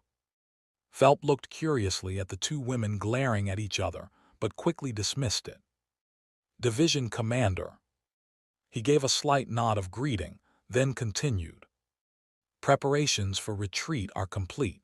Once you give the order, we'll be able to begin the march back to the capital." Had it already gotten to that time? It was a little earlier than expected, but there was no point in delaying. This was, quite literally, a fight for survival. No one could predict how things would unfold, but one thing was certain: the losing side would be slaughtered. "Relay this to all units." After taking a deep breath, Daniel looked at Phelp and spoke. "From this moment on, the 7th Magitech Armored Division." Having solidified his resolve, Daniel clenched his trembling hand into a fist. "We'll march on the capital to eliminate the traitors lurking within." Capital, Grand Assembly Hall of the Imperial Palace. "Now that we've secured control over the capital, isn't it time we begin drafting a formal agreement for the distribution of power? As you all know, our house took great risks to make this revolution possible. And do you think yours was the only house that took risks? Each of us put something on the line. Isn't that so, Your Grace?" "Excuse me, Baron Ventarto, did you just say all of us? How bold of you, considering all you did was hide in safety and anonymously funnel money." In the Grand Assembly Hall, originally meant for the emperor and high-ranking officials to debate state affairs, the most prominent nobles of the empire had gathered and were now locked in a heated debate. Belvar, seated at the head of the table, the seat meant for the emperor, looked out at the nobles, each pushing for their share of influence, and felt nothing but disdain. "I summoned them to discuss what lies ahead." But the nobles were already acting as if the revolution had succeeded, scrambling to seize a bigger piece of the pie. "So, what do we do about the pro-empress faction? If we purge them all, the administration will grind to a halt. But if we keep them, we risk inviting betrayal. It's giving me a headache." "What's there to worry about? Just replace all the administrative officials with our own people." "No. Don't be absurd. The administration doesn't run just because you swap out the personnel.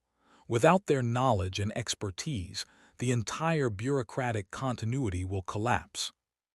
It took nearly an hour of pointless arguing before a meaningful issue was finally raised. Belvar had just opened his mouth to initiate discussion on the matter. "Your Grace."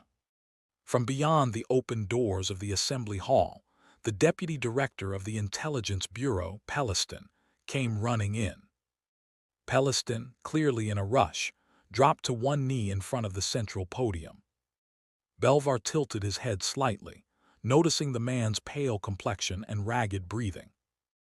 "Deputy Director, I told you I'd summon you after the meeting. What brings you to the Assembly Hall?" "There's an urgent matter. I must report at once." "Is that so? In that case, I'll step outside so we can." "Remain seated. Everyone here needs to hear this."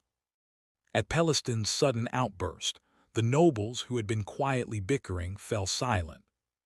Just as a creeping sense that something was wrong began to spread, Peliston bowed his head deeply. "According to our reports, the 7th Magitech Armored Division." Peliston's expression twisted with disbelief as he continued. "Has broken away from the front lines and is now on the move in full force, based on their heading. The 7th Division is marching toward the capital." Belvar gasped, and the nobles were struck dumb with shock. Peliston, having delivered the staggering news, slowly raised his head. "He's coming." He paused briefly, then, face twisted in terror, shouted, "Daniel Steiner is leading the division in a march on the capital." Chapter 156. The news that Daniel Steiner was leading the division toward the capital drained the color, not only from the nobles' faces, but from Belvar's as well. Just moments earlier, those very nobles had been arguing over their own interests. Now, they turned to each other in stunned silence, their expressions painted with disbelief and fear. One of the younger nobles mustered the courage to speak. "How is this even possible? Daniel Steiner is marching on the capital with the 7th Magitech Armored Division. Who gave him the authority to command an entire division?" Peliston answered in his stead. "The division commander of the 7th Magitech Armored Division was killed in action by enemy bombardment. As a result, Daniel Steiner, the current chief of staff, is now serving as acting division commander." A ripple of unrest swept through the Grand Assembly Hall at Peliston's words. The division commander was killed by a bombing, and it just so happens to be now, right when we've seized the capital. I don't understand it either. The timing is too convenient. Could it be that Daniel Steiner? It's speculation, but it's not impossible that he killed the division commander to seize power over the unit, and then disguised it as a bombing-related death. That last comment came from Belvar. Although he prefaced it as speculation, there were few nobles present who didn't take it seriously. Considering Daniel Steiner's infamous reputation, it wasn't a stretch to believe. "So what do we do now?" "Your Grace, we must not allow Daniel Steiner to enter the capital. He must be stopped at all costs." The nobles' outcries echoed through the assembly hall. Loud as they weren't wrong. Daniel Steiner was not only a war hero, he was also a figure who enjoyed overwhelming support from the people. If he entered the capital and so much as uttered the words, "The noble coalition has betrayed us and oppressed Her Majesty the Empress," civil war would be inevitable. And in that civil war, there was a very high chance that the noble coalition would be the ones to lose. Daniel Steiner, backed by the public, would naturally have the upper hand. That means we have to end this before Daniel Steiner reaches the capital. But that was easier said than done. To form a suppression force to stop him, they would need to contact the garrison forces stationed in each city. To tell them, "Stop Daniel Steiner, the traitor who has abandoned the front and is marching home." Naturally, those garrisons would want to know why Daniel Steiner was retreating. And in that process, they might uncover the fact that the Imperial Intelligence Bureau had deliberately transmitted false information to the 7th Division, and in the worst-case scenario, realize that the capital had already been seized by the noble coalition. If that happened, the garrisons wouldn't try to stop Daniel Steiner. If anything, they'd rally to his side. Forming a suppression force is a move we can't play unless we overhaul the entire command structure. That left them with one option: to use the Imperial Guard Division under the Defense Command, the only force immediately available. But even that was close to impossible.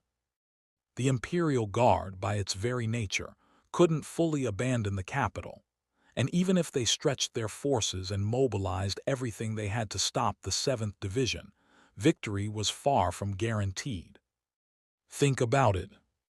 It would be a clash between the battle-hardened 7th Immgwc Armored Division, which had fought countless engagements at the front, and the Guard Division, a unit that had only ever carried out bureaucratic duties in the safety of the capital.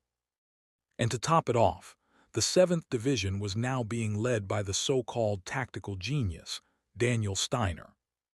Even in an ordinary contest, the odds of victory were slim. Against a mechanized unit led by Daniel Steiner, defeat was all but certain. What do we do? Belvar raised his hand to his forehead and exhaled in a low groan. Then a thought flashed through his mind.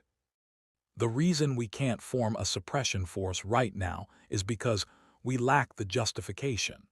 But if we can create that justification ourselves, Daniel Steiner will lose his footing and be forced to surrender. If they could turn Daniel Steiner into a true traitor, then everything the Noble Coalition had done so far could be reframed as necessary and justified. Good. Belvar, struck by inspiration, lifted his head. Deputy Director, go to the Defense Commander at once and deliver this message.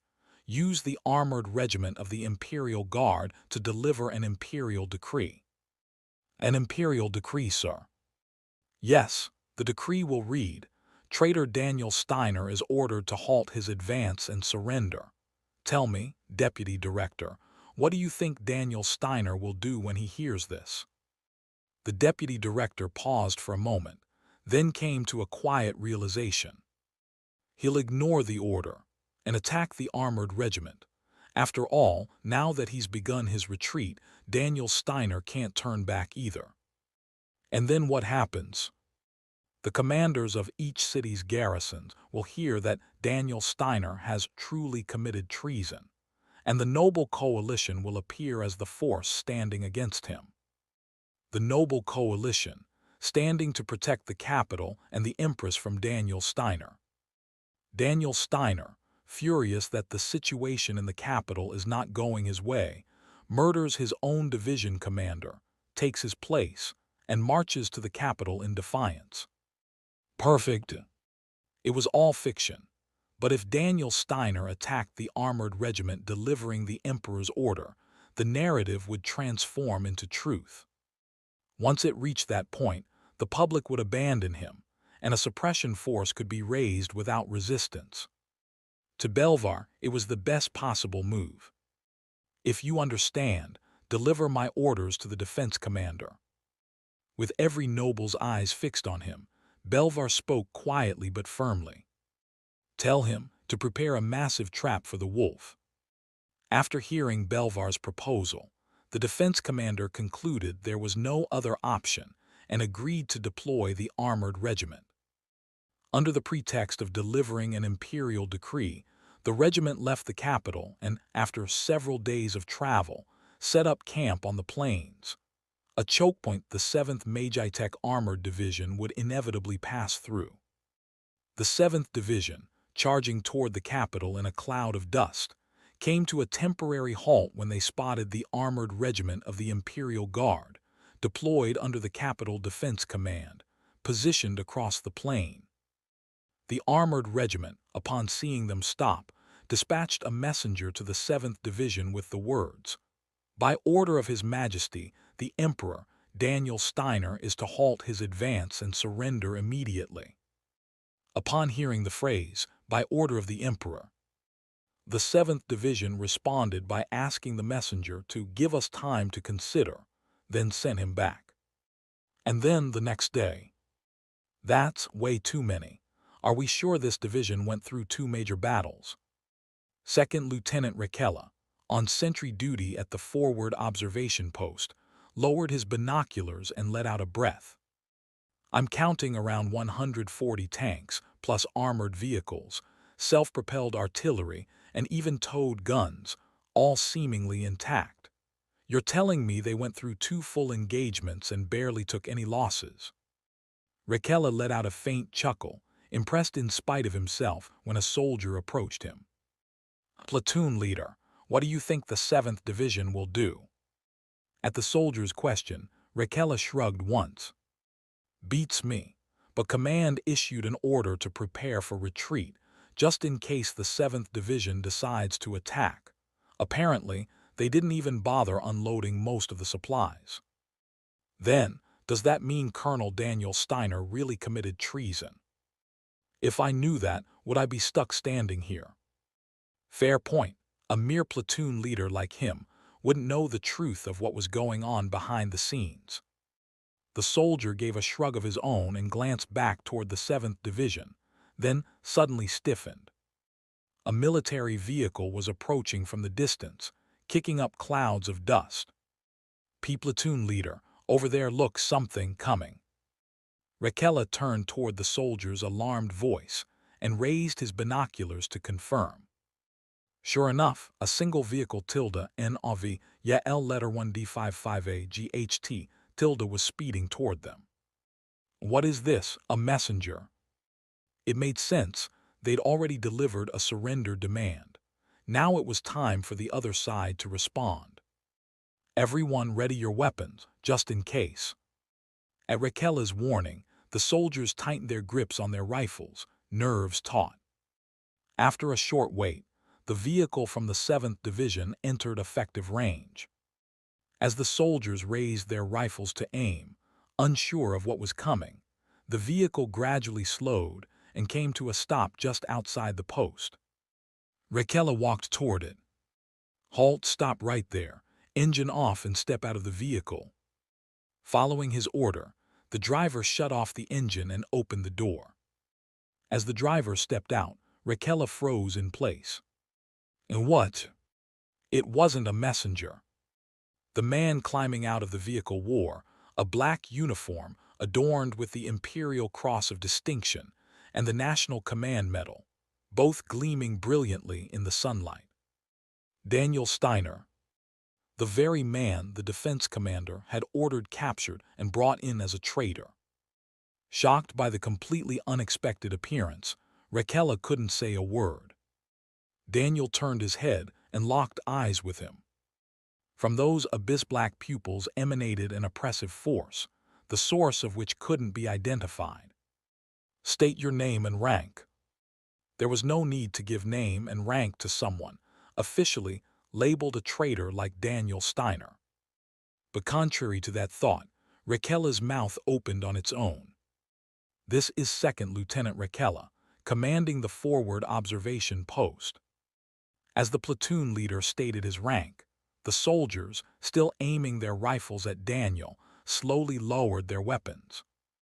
They couldn't bring themselves to point their barrels at the Empire's war hero. Daniel glanced around at them, then spoke in a low voice. "Open the gate. I have something to discuss with your commanding officer." That wasn't how it was supposed to go.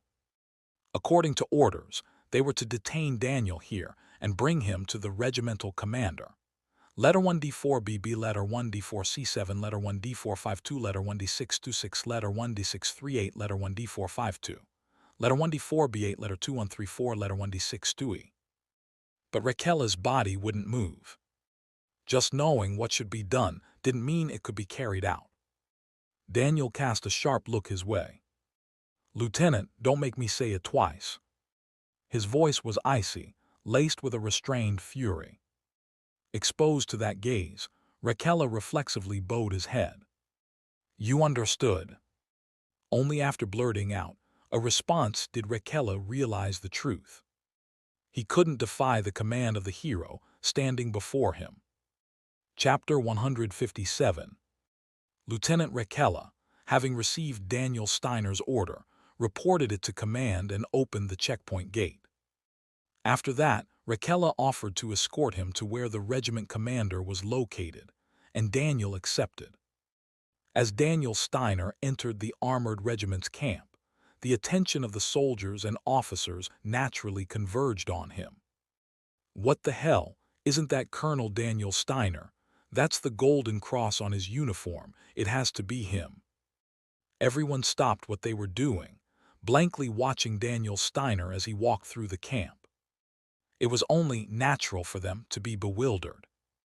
The armored regiment had clearly been dispatched here to capture or kill the traitor Daniel Steiner, and now that very man was strolling calmly through their camp. However, Daniel Steiner's inner state was far from calm. In fact, he was on the verge of intense tension. If I fail, I die. When he received the imperial decree from the regiment's messenger yesterday, Daniel immediately understood Belvar's scheme. It was to provoke the 7th Immgwc Armored Division into attacking or ignoring the Guard's armored regiment, thereby creating the excuse that Daniel Steiner disobeyed His Majesty's orders. That's when Daniel realized escape was impossible, and before the gathered staff, Immgwc letter 1D692GHT, exclusive on Immgwc letter 1D692GHT, officers declared, "I'll go persuade the armored regiment alone." The staff were understandably horrified and urged him to send a diplomatic team instead, but Daniel refused to back down. Sending a delegation would risk misinterpretation of intent, and the more time passed, the more the traitors in the capital would solidify their grip. That was his reasoning. As Daniel remained adamant, the staff had no choice but to nod. Thus, for the above reasons, Daniel was now walking alone through the armored regiment's camp. Calm down. Even in a tiger's den, keeping your head clear is the key to survival. There was no other way to break through than this. Besides, Daniel hadn't come to persuade the armored regiment blindly. Judging by the fact that they seized the capital as soon as I was appointed Chief of Staff of the 7th Armored Division, the noble coalition, Belvar included, likely didn't have enough time to prepare thoroughly in advance. In other words, even if they managed to bribe the defense commander, they wouldn't have had time to win over the subordinate unit commanders as well. If those commanders weren't loyal from the heart, but simply obeying orders for personal gain or because of their superior's authority, then they could still be persuaded. Which means it was time to give his best performance as a war hero. Meanwhile, in the command tent of the armored regiment under the Guard Division, Daniel Steiner's here. At the regiment commander Telberit's question, his aide nodded. "Yes, sir. He's unarmed and has come to speak with you directly." "Did you grant permission?" "Yes, sir. He's currently approaching the command tent, escorted by the checkpoint officer." "Is he surrendering?" "It's unclear, but it doesn't appear to be a surrender." Hearing this, Telberit stroked his chin. "What's his aim? I can't make sense of this, but..." To walk into enemy territory alone, that kind of nerve was something he had to respect. Telberit had never disliked courageous young men, and now he found himself intrigued by this Daniel Steiner. At the very least, he figured he ought to hear what he had to say, and just as that thought settled, a beep rang out from the radio. "Commander, Daniel Steiner has arrived in front of the command tent." After hearing that, Telberit, just in case, grabbed his sidearm and stepped out of the tent. Sure enough, outside stood Daniel Steiner, sharply dressed in his black uniform. Soldiers and officers had formed a ring around him. They had all come to watch after hearing that Daniel Steiner was here during their rest time. Telberit considered ordering them back to their posts, but decided against it. He'd heard that Daniel Steiner was a neural acceleration user, so it was better to have numbers around, just in case something happened. Colonel Daniel Steiner, acting commander of the 7th Immgwc Armored Division. Telberit called out as he walked slowly toward him. "I'd always wanted to see the face of such a famous talent. I didn't expect we'd meet like this. Unfortunate, really." Telburit stopped just in front of Daniel. I have no personal grudge against you, but as a soldier, I must obey my superior's orders. By His Majesty the Emperor's command, I am to arrest you here and now. Daniel gave a small nod, as if to say he understood. But it did not mean he intended to be taken quietly. I fully understand your position, Commander, but on what grounds do you intend to arrest me? Your forces have abandoned the front and are marching toward the capital. His Majesty and the defense commander believe you're committing treason. Treason me? Do you, Commander, truly believe that? Telburit didn't respond. More precisely, he couldn't. He had no knowledge of why the man hailed as a hero of the Empire had suddenly abandoned the front lines and ordered a withdrawal. As Telburit hesitated, Daniel turned to the surrounding soldiers and shouted, I ask you as well, do I look like a traitor to you? The soldiers, like Telburit, couldn't answer. Daniel swept his gaze across their silent faces and spoke again after a short pause. My first battle was in the Edulcral Gorge. The mission was to assist Special Task Force 307 and eliminate Colonel Jeremy during retreat. As I waited for him in the gorge, the cold gnawed at my flesh, but I didn't care. For the Empire, I thought, this kind of pain meant nothing. Daniel slowly walked toward the gathered soldiers.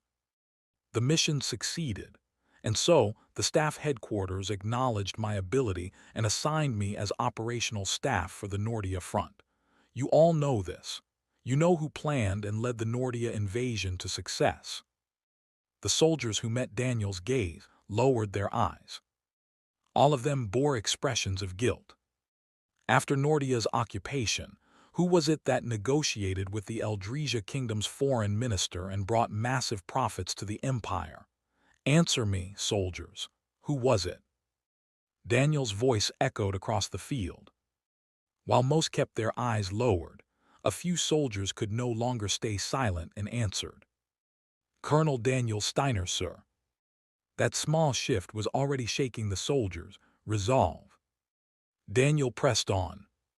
Then during my diplomatic mission to Villanos, despite being hit by enemy torpedoes, who survived and negotiated with the Prime Minister to bring benefits to the Empire. Colonel Daniel Steiner, sir. And during the battle at the basin near the Belmore Kingdom border, who turned the enemy's attack against them and captured Crown Prince Blef as a prisoner.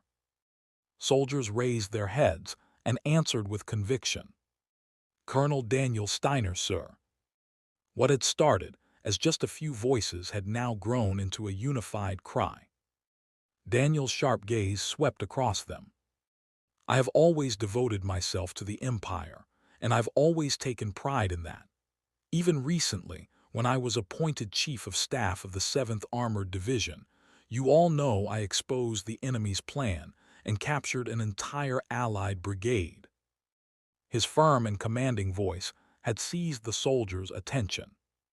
So why then did Daniel Steiner order a withdrawal? You don't know, do you? That's because the traitors in the capital are deliberately hiding the truth. Even Telburit now showed signs of doubt. They colluded with the Intelligence Bureau to destroy the 7th Division. They fed us false intel to send us to our deaths, helping the enemy. Can you tolerate such tyranny? Should we just sit and let traitors run free? It was the first time they were hearing any of this. However, distrust toward the higher-ups was rapidly spreading among the soldiers and officers. It was because, amid the chaos that followed the late emperor's passing, the suspicious and contradictory orders from the capital felt far less credible than the words of the war hero standing before them. I did not order a retreat to defy His Majesty's will. On the contrary, I did it for His Majesty and the Empire, to eradicate the collaborators hiding within the capital. In Daniel's impassioned eyes, it looked as though flames were flickering. As you all know, I risked my life to save His Majesty during the ballroom terror attack. And it was I, Daniel Steiner, who supported His Majesty from all sides, ensuring that the current emperor could survive and ascend the throne. The golden ribbon of the state medal, awarded for saving Selvia, shimmered faintly in the sunlight. And you think that man is someone who craves power, that I threaten the emperor's authority. You all know better than that. You know full well I have no such ambition. Then ask yourselves, why would His Majesty order me to surrender? Daniel raised his hand and pointed toward the capital. It is because His Majesty was not the one who gave the order. The capital is now under the control of traitors. They wear the emperor's face like a mask and deceive you all. The soldiers remained silent, but their resolute expressions were beginning to burn with heat. Soldiers, I'll ask once more, do I look like a traitor to you? The answer came back instantly, shouted in unison. No, sir. Daniel exhaled low and steady, having seized the soldiers in an instant. Catching his breath after the forceful delivery, Daniel turned to Telbaret. Telbaret, who had been listening to the speech in a daze, let out a shallow breath. Daniel stepped toward him and spoke. Commander, do you still believe that I'm committing treason? Even if he had succeeded in turning the hearts of the soldiers, if he couldn't persuade their commanding officer, things would only grow more complicated. If you truly still believe I am guilty of treason. Sensing the conflict on Telbaret's face, Daniel continued softly. Then finish it with your own hand. Letter 1D4F, letter 1D4FB, letter 1D486, letter 1D65A, letter 1D498, letter 1D4E, letter 1D4FF. Letter 1D658, letter 1D4F8, letter 1D662. His voice, firm and certain, pressed heavily on Telbaret. It was the sensation of facing a wolf in the frozen mountains. Telbaret's body tensed. Slowly, he raised his hand. The hand holding the pistol rose sluggishly, like it was caught in a net. But it never pointed at Daniel. Clicking his tongue in disbelief, Telbaret let out a low laugh. You already knew what answer I'd give, didn't you? Then he tossed the pistol to the ground. I've never been one for shooting patriots. Chapter 158. Moved by Daniel Steiner's address, Regiment Commander Telbaret willingly pledged to join the 7th Majtech Armored Division. When word of this reached the division, suspicion lingered. In response, a detachment of guards was dispatched, led by none other than Intelligence Officer Major Phelps. Their caution was not unwarranted. After all, the very regiment sent to capture or eliminate Daniel Steiner was now suddenly volunteering to join forces. It was only natural to suspect a trap. However, upon arriving at the armored regiment, Phelps quickly realized the offer of allegiance was no ruse. Come to think of it, it always seemed strange for a direct order from His Majesty. Declaring martial law made sense, but everything that followed. I was deployed at the time. We were told to seize the National Propaganda Bureau for the sake of the capital's security, but the order didn't sit right with me. What does internal security have to do with propaganda? Are you saying even the defense commander has sided with the traitors? The sentiment was widespread throughout the armored regiment, an unspoken but growing distrust in the situation unfolding at the heart of the empire. You heard what Colonel Daniel Steiner said, didn't you? The capital's teeming with collaborators. Still, to believe the Intelligence Bureau has joined them, that's hard to swallow. You dumb bastard. Why would Colonel Daniel lie about something that could easily be exposed? If it backfires, there's no undoing it. I didn't mean it like that, Just what? Don't tell me you're siding with those damn collaborators. Even the mere act of questioning the narrative earned soldiers verbal lashings. Are you seriously doubting Colonel Daniel Steiner? The casual, unfiltered support Phelps overheard as he walked through the regiment's camp left a sharp impression. General, what exactly did you say to them? What sort of words could possibly have turned these men so completely to our cause? I can't fathom it. It defied all understanding, but one thing was clear. Daniel Steiner had succeeded in persuading them. When we discussed this at yesterday's briefing, I truly believed he was being reckless. Back when Daniel first declared he would confront the armored regiment alone and attempt to win them over, Phelps had tried everything to stop him. Yes, it was a move that could yield extraordinary results if successful, but the risk was immeasurable. The other staff officers had also pleaded with Daniel to reconsider, knowing he, Novelight, was putting his life on the line. But Daniel had been immovable, convincing them there was no other viable path, and so he departed, alone. Up until that moment, the staff had been preparing contingency plans, debating the logistics of an elite extraction mission in case Daniel failed. But in hindsight, all that concern had been unnecessary. There's no denying it anymore. I can't help but respect the man. A soldier with tactical intellect is not so rare, one who pairs that with courage, who charges toward a cause regardless of personal risk, is uncommon but not unheard of. There are even those who seem born to be politicians rather than officers, using their wit and eloquence to maneuver through power. But a man who possesses all of that, brilliance in strategy, charisma in speech, and the conviction to risk everything for a greater cause. This was the first time Phelps had met such a man. I could never do what he did, and now I finally understand why they call him a war hero. It was in that moment that Phelps felt absolute certainty in their decision to support the retreat. Resolved never to question Daniel Steiner's judgment again, Phelps quickened his pace. He had questions, of course, but more than that, he wanted to secure Daniel's safety, for the Empire's sake and for his own peace of mind. Arriving at the armored regiment's command tent with his escort, Phelps pushed open the door and stepped inside. But Daniel Steiner was not there. Instead, seated at a desk, immersed in paperwork, was a middle-aged colonel, presumably the commander of the Guard's armored regiment. Sensing movement, Telbaret removed his reading glasses and looked up. He blinked a few times at the unfamiliar officer before a flicker of recognition crossed his face. "Ah, so you must be the one the 7th Division sent to confirm the situation." Rising from his chair, Telbaret straightened his uniform and approached, extending a hand. "I am Telbaret, commander of the Guard Division's armored regiment under the Defense Command. Or rather, I suppose we're now a subordinate unit of the 7th Immgwc Armored Division, since I've officially transferred command to Colonel Daniel Steiner." Phelps hesitated, but then grasped the offered hand.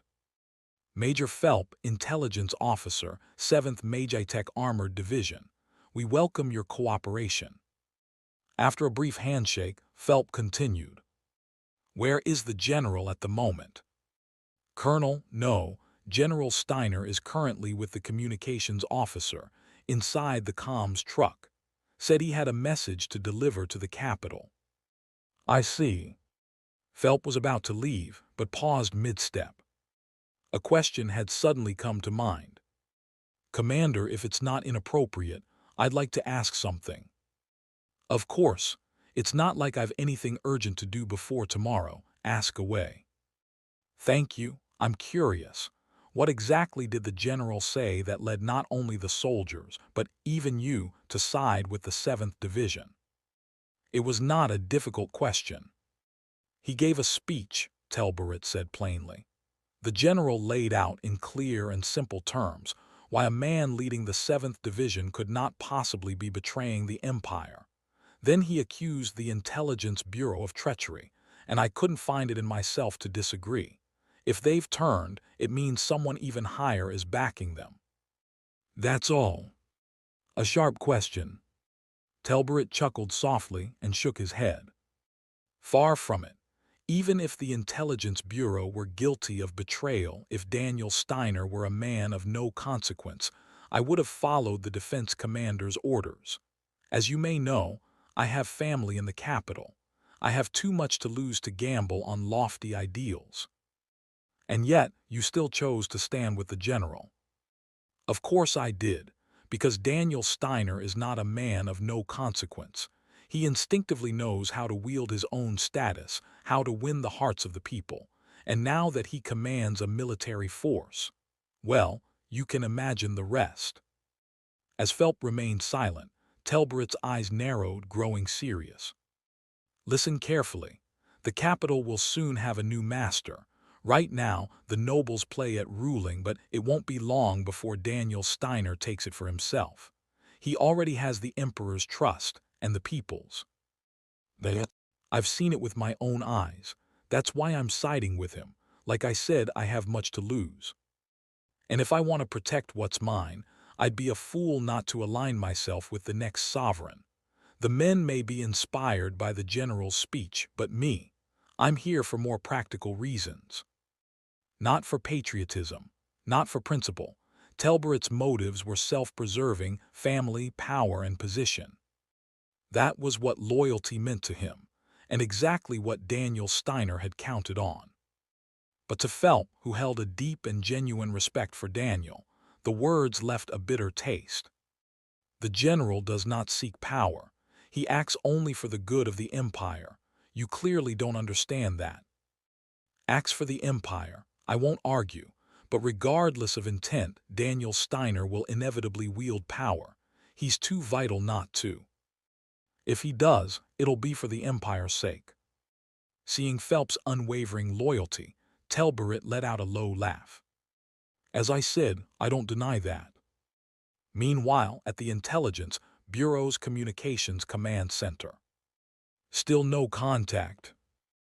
Deputy Director Pelliston, now the de facto power within the Bureau since the declaration of martial law, gnawed at his fingernail, unable to suppress his growing anxiety. If the 7th Magitech Armored Division had attacked the Guard Division's Armored Regiment as Duke Belvar planned, then we should have received a transmission by now. Dozens of telegraphs and wireless sets crackled and clicked as agents bustled back and forth through a haze of overlapping static and chatter.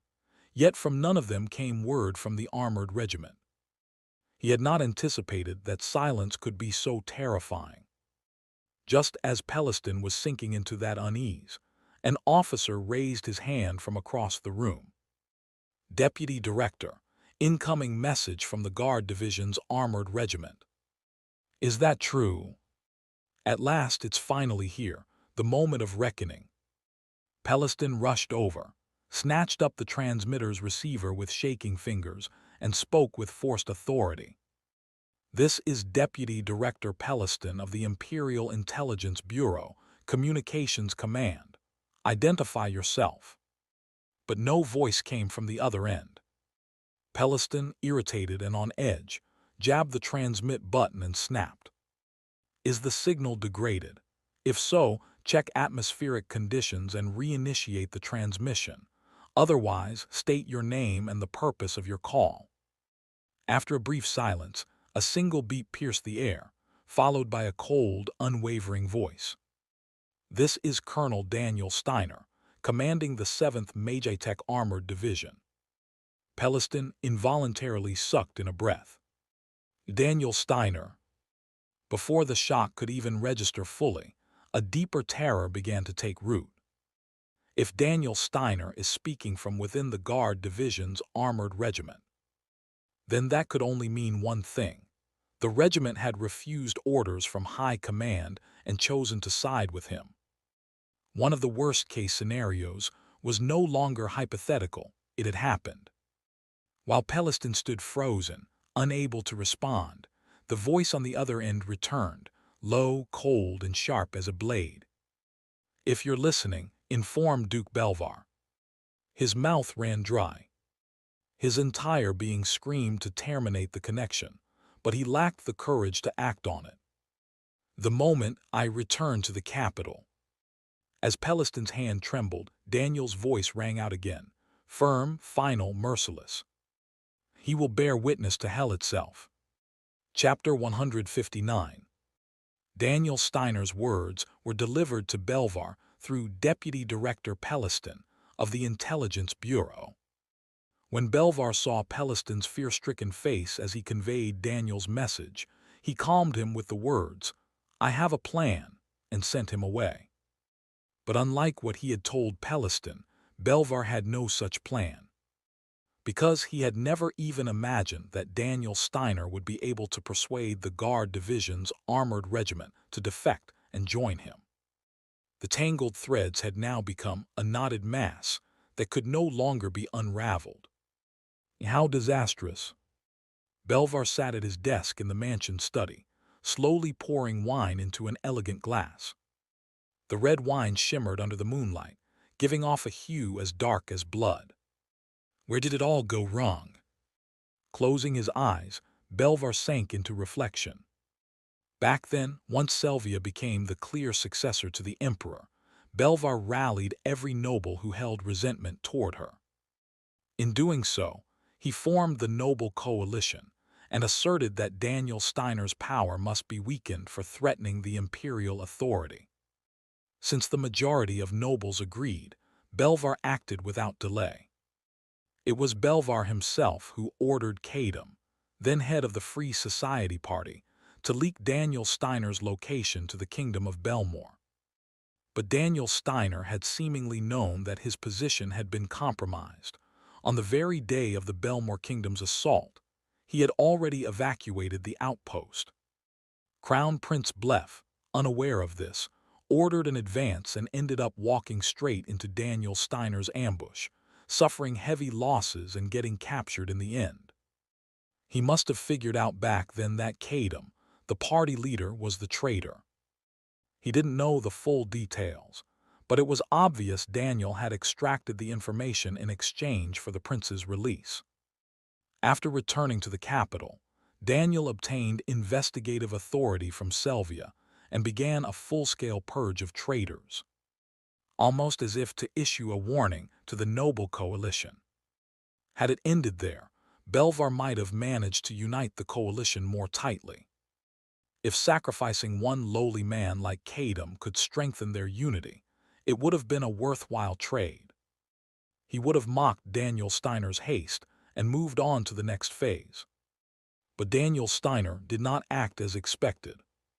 Despite surely having extracted intelligence from Kadam, he didn't follow up with further investigations. Just as Belvar began to feel that something was amiss, a newspaper published an exclusive report titled, "The Collaborator Who Aided the Traitor Kadam, Baron Hendlem." There was no way an ordinary newspaper could have uncovered such information. Surely, Daniel Steiner had co-opted the paper as a propaganda outlet to distribute the information. Belvar wondered why Daniel would go to such lengths, until Daniel publicly stated, "Baron Hendlem is not that kind of man," openly defending him. That was when Belvar realized Daniel Steiner wanted to fracture the Noble Coalition from within. Belvar saw through Daniel Steiner's scheme, but the Noble Coalition was not a monolith. They began loudly speculating that Baron Hendlem might have allied himself with Daniel Steiner. Sensing that the coalition would collapse the moment their unity cracked, Belvar gave the order, "Eliminate Baron Hendlem." By killing Hendlem, he managed to prevent the rupture, but within the coalition, a quiet fear began to take root, that Duke Belvar held the power of life and death over them all. Letter 1D487, letter 1D667, letter 1D65A, letter 1D4E, letter 1D500, letter 1D4E. Letter 1D658, letter 1D490, letter 1D4AT. When fear starts to take the form of discontent, it becomes uncontrollable. And if even a handful of discontent nobles chose to side with Daniel Steiner, Belvar's position would collapse in an instant. So Belvar acted the moment the late emperor passed. He had to move quickly before Daniel Steiner devoured his power base. In fact, to see it through flawlessly, Belvar even joined hands with Count Calidra, de facto leader of the Allied nations. But I still couldn't kill Daniel Steiner. Instead, not only did he achieve results, but even after a tactical withdrawal, he managed to minimize his losses. Had he at least suffered massive casualties, Belvar might have been able to block him somehow. But thanks to Daniel's foresight in sensing something was off and securing a retreat route in advance, the 7th Magitech Armored Division remained fully intact. He was beyond a hero now. He had entered the realm of true military genius. And now, to make matters worse, even the Guard Division's armored regiment, which Belvar had baited as a pretext for forming a suppression force, had been persuaded by Daniel to defect and join him, leaving Belvar with no remaining cards to play. He had ignored the truth for long enough, but now he had no choice but to admit it. Daniel Steiner was superior to Belvar in every way. With a face steeped in defeat, Belvar clutched his wine glass tightly. "I won't run." Even if he did flee, Daniel Steiner would track him down and kill him eventually. Better to fight to the end in the capital than die in disgrace, while grasping at borrowed time. And only by holding out in the capital could he buy time for his family to escape. "Don't you dare think I'll hand my family over to you." Slowly opening his eyes, Belvar raised the glass. "Even if I die in the capital." Resolve gleamed in his eyes. "My family will carry on the name of our great ducal house." With that declaration, Belvar downed the wine to steel himself. But Belvar did not know that beneath the very chair he sat on, a listening device had been planted. As morning broke, Daniel ordered the 7th Magitech Armored Division and the Guard Division's armored regiment to advance toward the capital. Because the unit commanders followed Daniel Steiner's orders without a single word of protest, a long military procession began to move toward the capital. This procession occasionally passed by farmlands or the outskirts of cities, and each time, the people who witnessed the majesty of the 7th Magitech Armored Division and the Guard Division's armored regiment couldn't help but comment. "What in the world is that? Is that the army?" "Of course it's the army, you fool. But why the hell is the army heading for the capital?" "You're right.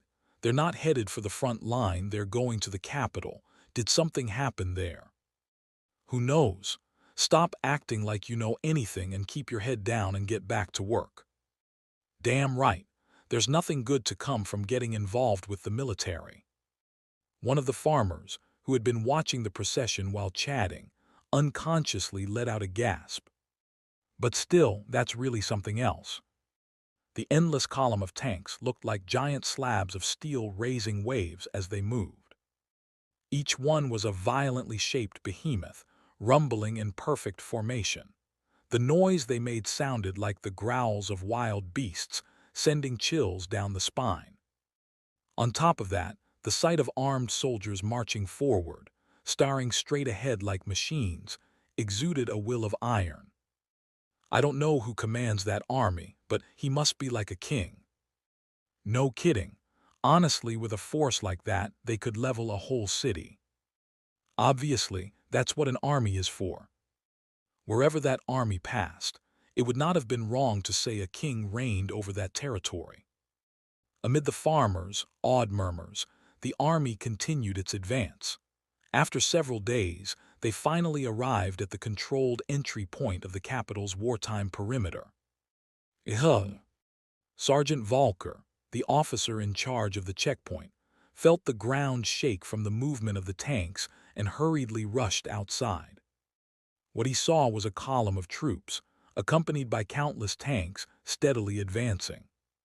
Even at a glance, the number was close to 20,000. Volker couldn't help but gasp for air. The soldiers were just as stunned.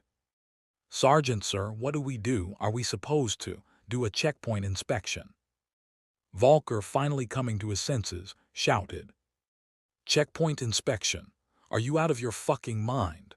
You want to get shot and die trying to inspect that? Open the goddamn gate now. Even if we don't open it, it'll be opened anyway." The soldiers nodded and moved quickly, removing the barricades and barbed wire. While Volker stood there, sweating nervously, The forces of the 7th Immgwc Armored Division slowly approached and began to enter the capital one by one.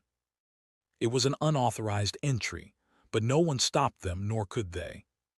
Just as Volker was wondering how on earth he was supposed to report this to his superiors, a military jeep pulled out of the line and came to a halt nearby.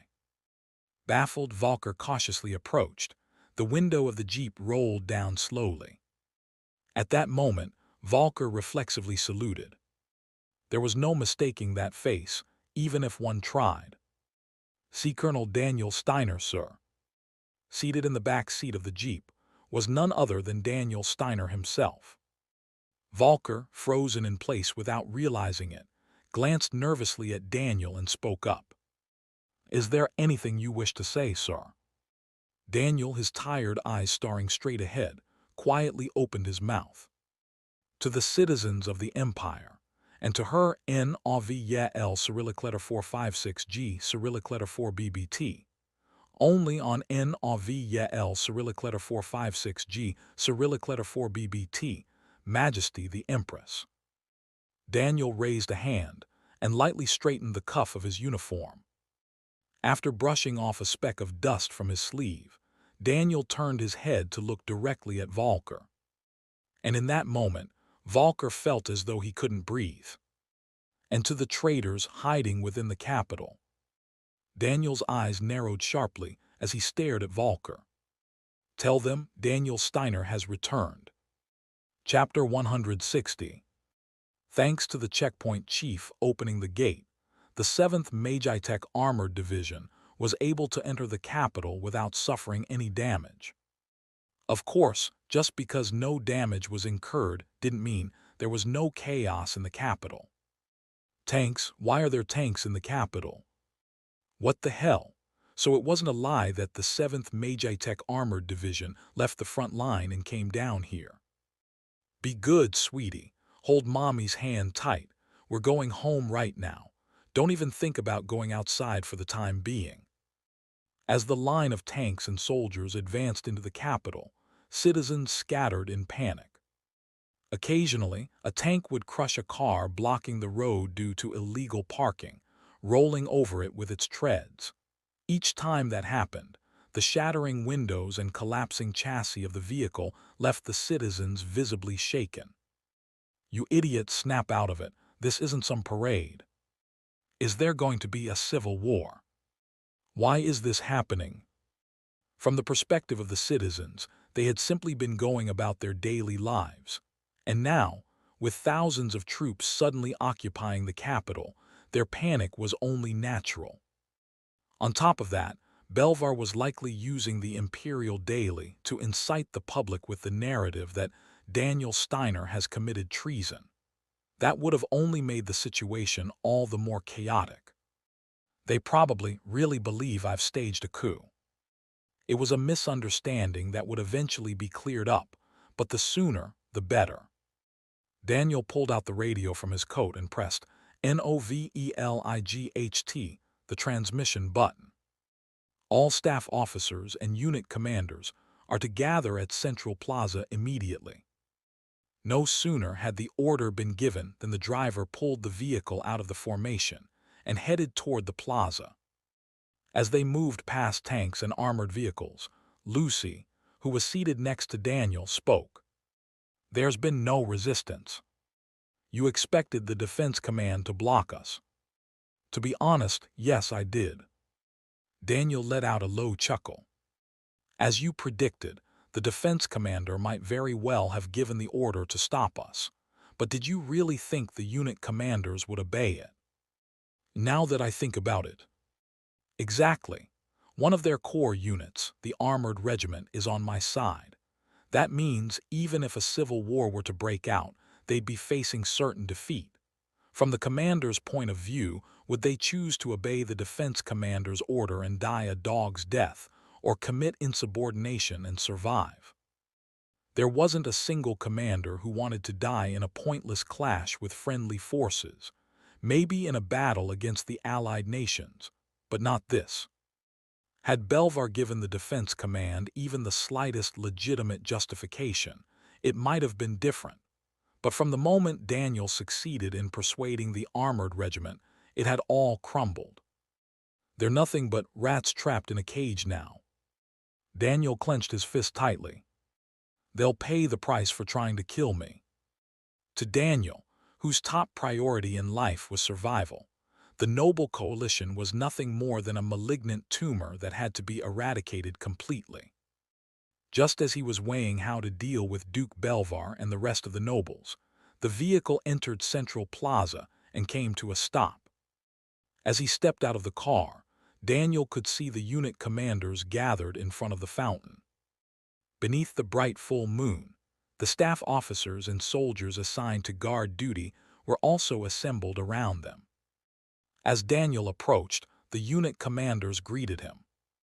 "Acting Division Commander." "You've arrived, sir." Daniel nodded in acknowledgement and opened his mouth to speak. There is no benefit to the army occupying the capital for long. In order to minimize public confusion, the 7th Immgwc Armored Division will move swiftly. With the commanders nodding in agreement, Daniel continued. "Our first priority will be to retake the centers of power, the Intelligence Bureau, the Ministry of National Propaganda, Parliament, and the Security Bureau. Each battalion of the infantry regiment will be responsible for these targets." "Understood." Receiving their reply, Daniel turned to the commander of the Reconnaissance Battalion. "The Reconnaissance Battalion is to patrol all regions of the capital and focus on stabilizing public order. Be fully prepared to deploy the light tank platoons in pursuit of any collaborators who attempt to flee." "We will comply." Next, Daniel turned to the commander of the Guard Division's Armored Regiment. "The Armored Regiment is to focus entirely on liberating pro-imperial figures who have been isolated or detained in their homes by the Defense Command. I trust you're well aware of their locations." "Yes, I remember the orders given by the Defense Commander." Having issued his commands in sequence, Daniel swept his gaze across the remaining unit commanders. "All other personnel are to enter standby status and await further orders. Be ready to provide coordinated fire support at any time. And as for the Grenadier Battalion—" "Yes, sir, awaiting instructions." "You're coming with me." "Where to, sir?" Daniel turned his head to gaze at the Imperial Palace, which stood at the heart of the capital. He had already surmised that Selvia was being held captive there. In a quiet voice, Daniel spoke. "To the place where Her Majesty the Empress resides." While the 7th Immgwc Armored Division was seizing control of the capital, chaos erupted within the Imperial Palace's Grand Assembly Hall. "Daniel Steiner has entered the capital at the head of his army. He's rapidly taking control. What in the hell is the defense commander doing?" "The problem isn't the defense commander. I've heard the subordinate commanders of the Guard Division have declared their intent to disobey. They saw Daniel Steiner and swallowed their fear." "God damn it. So what, we're just supposed to sit here and watch Daniel Steiner swallow the capital whole? Duke Belvar, say something, damn you." Blame for a failed plan always finds its way to the leader of the group. The nobles gathered around the table began hurling their resentment at Duke Belvar, who sat at the head. "That's right, Duke Belvar. Weren't you the one who claimed you had a way to stop Daniel Steiner? Don't you think it's time you told us what that way is?" "Indeed, Your Grace. Do you at least have some kind of leverage over Daniel Steiner? Unless you tell us something, we can't exactly sit here and stop ourselves from panicking, can we?" "Silence may be golden, but if you say nothing even now, that's a problem." Belvar simply watched them. The way they raised their voices in terror made them seem more like animals than people. He could hardly believe these were the same men who usually sat around pontificating about dignity, authority, and vested interests, spitting as they spoke. "These are the people I trusted to seize power with." Or perhaps it was precisely because they were this pathetic that they had been easy to manipulate from behind the scenes. What is a noble and what is a commoner really? Strip a human being of a single layer, and this is the ugliness that lies beneath. Duke Belvar, shouldn't we at least call in the royal guard? Answer us. We don't have time for this. As their voices poured into one ear and out the other, Belvar let out a quiet breath. I don't understand, he said. The room fell into silence as Belvar finally opened his mouth. And to the men desperately trying to deny reality, Belvar spoke the truth. In your hearts, you already know we've lost. This is the end for us. At the leader's open declaration of defeat, the nobles all stared back at him, dumbfounded. What are you talking about? A brief silence hung in the air before it exploded into fury. Duke Belvar, how can you say such a thing now? Do you have any idea what kind of risks our families took for your sake? You think we'll just accept your baseless surrender? But their anger didn't last long. Bang! A gunshot rang out from beyond the Grand Assembly Hall, making the nobles flinch. As cold sweat formed on their foreheads, more gunfire followed in rapid succession. Occasional explosions could be heard as well. Lateral. Please, I surrender, I surrender GHK. Please, please, play Yog. The screams and howls pierced through the doors, and the nobles could only sit there trembling. That could only mean the private soldiers they had brought with them were being slaughtered. Once the final scream was cut off, a heavy silence settled over the Grand Assembly Hall. A silence so oppressive, so terrifying, that no one inside dared to speak. Letter 1D627, letter 1D4C7, letter 212F, letter 1D452, letter 1D4CC, letter 1D452, letter 1D4B8, letter 2134, letter 1D4C2. And the one who owned that silence was none other than Daniel Steiner. Open the door. His voice came from just outside. Moments later, boom. The door blew inward with a thunderous crash and the grenadiers stormed in. As smoke swirled through the entrance, leading them was Daniel Steiner himself. The edge of his officer's coat was stained with blood. Daniel surveyed the hall, then slowly began to walk forward. Tab, tab. As the entire room held its breath, the sound of Daniel Steiner's boots echoed alone in the silence. Belvar stared at Daniel Steiner and bit down hard. This was the man who had destroyed everything. Daniel, in contrast, looked at Belvar with a gaze of quiet arrogance, like a predator sizing up its prey. Fixing his eyes on Belvar, Daniel spoke. It's been a while. I wondered who had orchestrated this mess, and of course it was you. Not that it matters anymore. The situation has been reversed. To mark the occasion, I have a question. There was even a hint of respect for the man who had gambled everything to overthrow the state. Duke Belvar. But the next emotion that followed was singular. Are you prepared to suffer hell? It was the rage of a man whose survival had been threatened.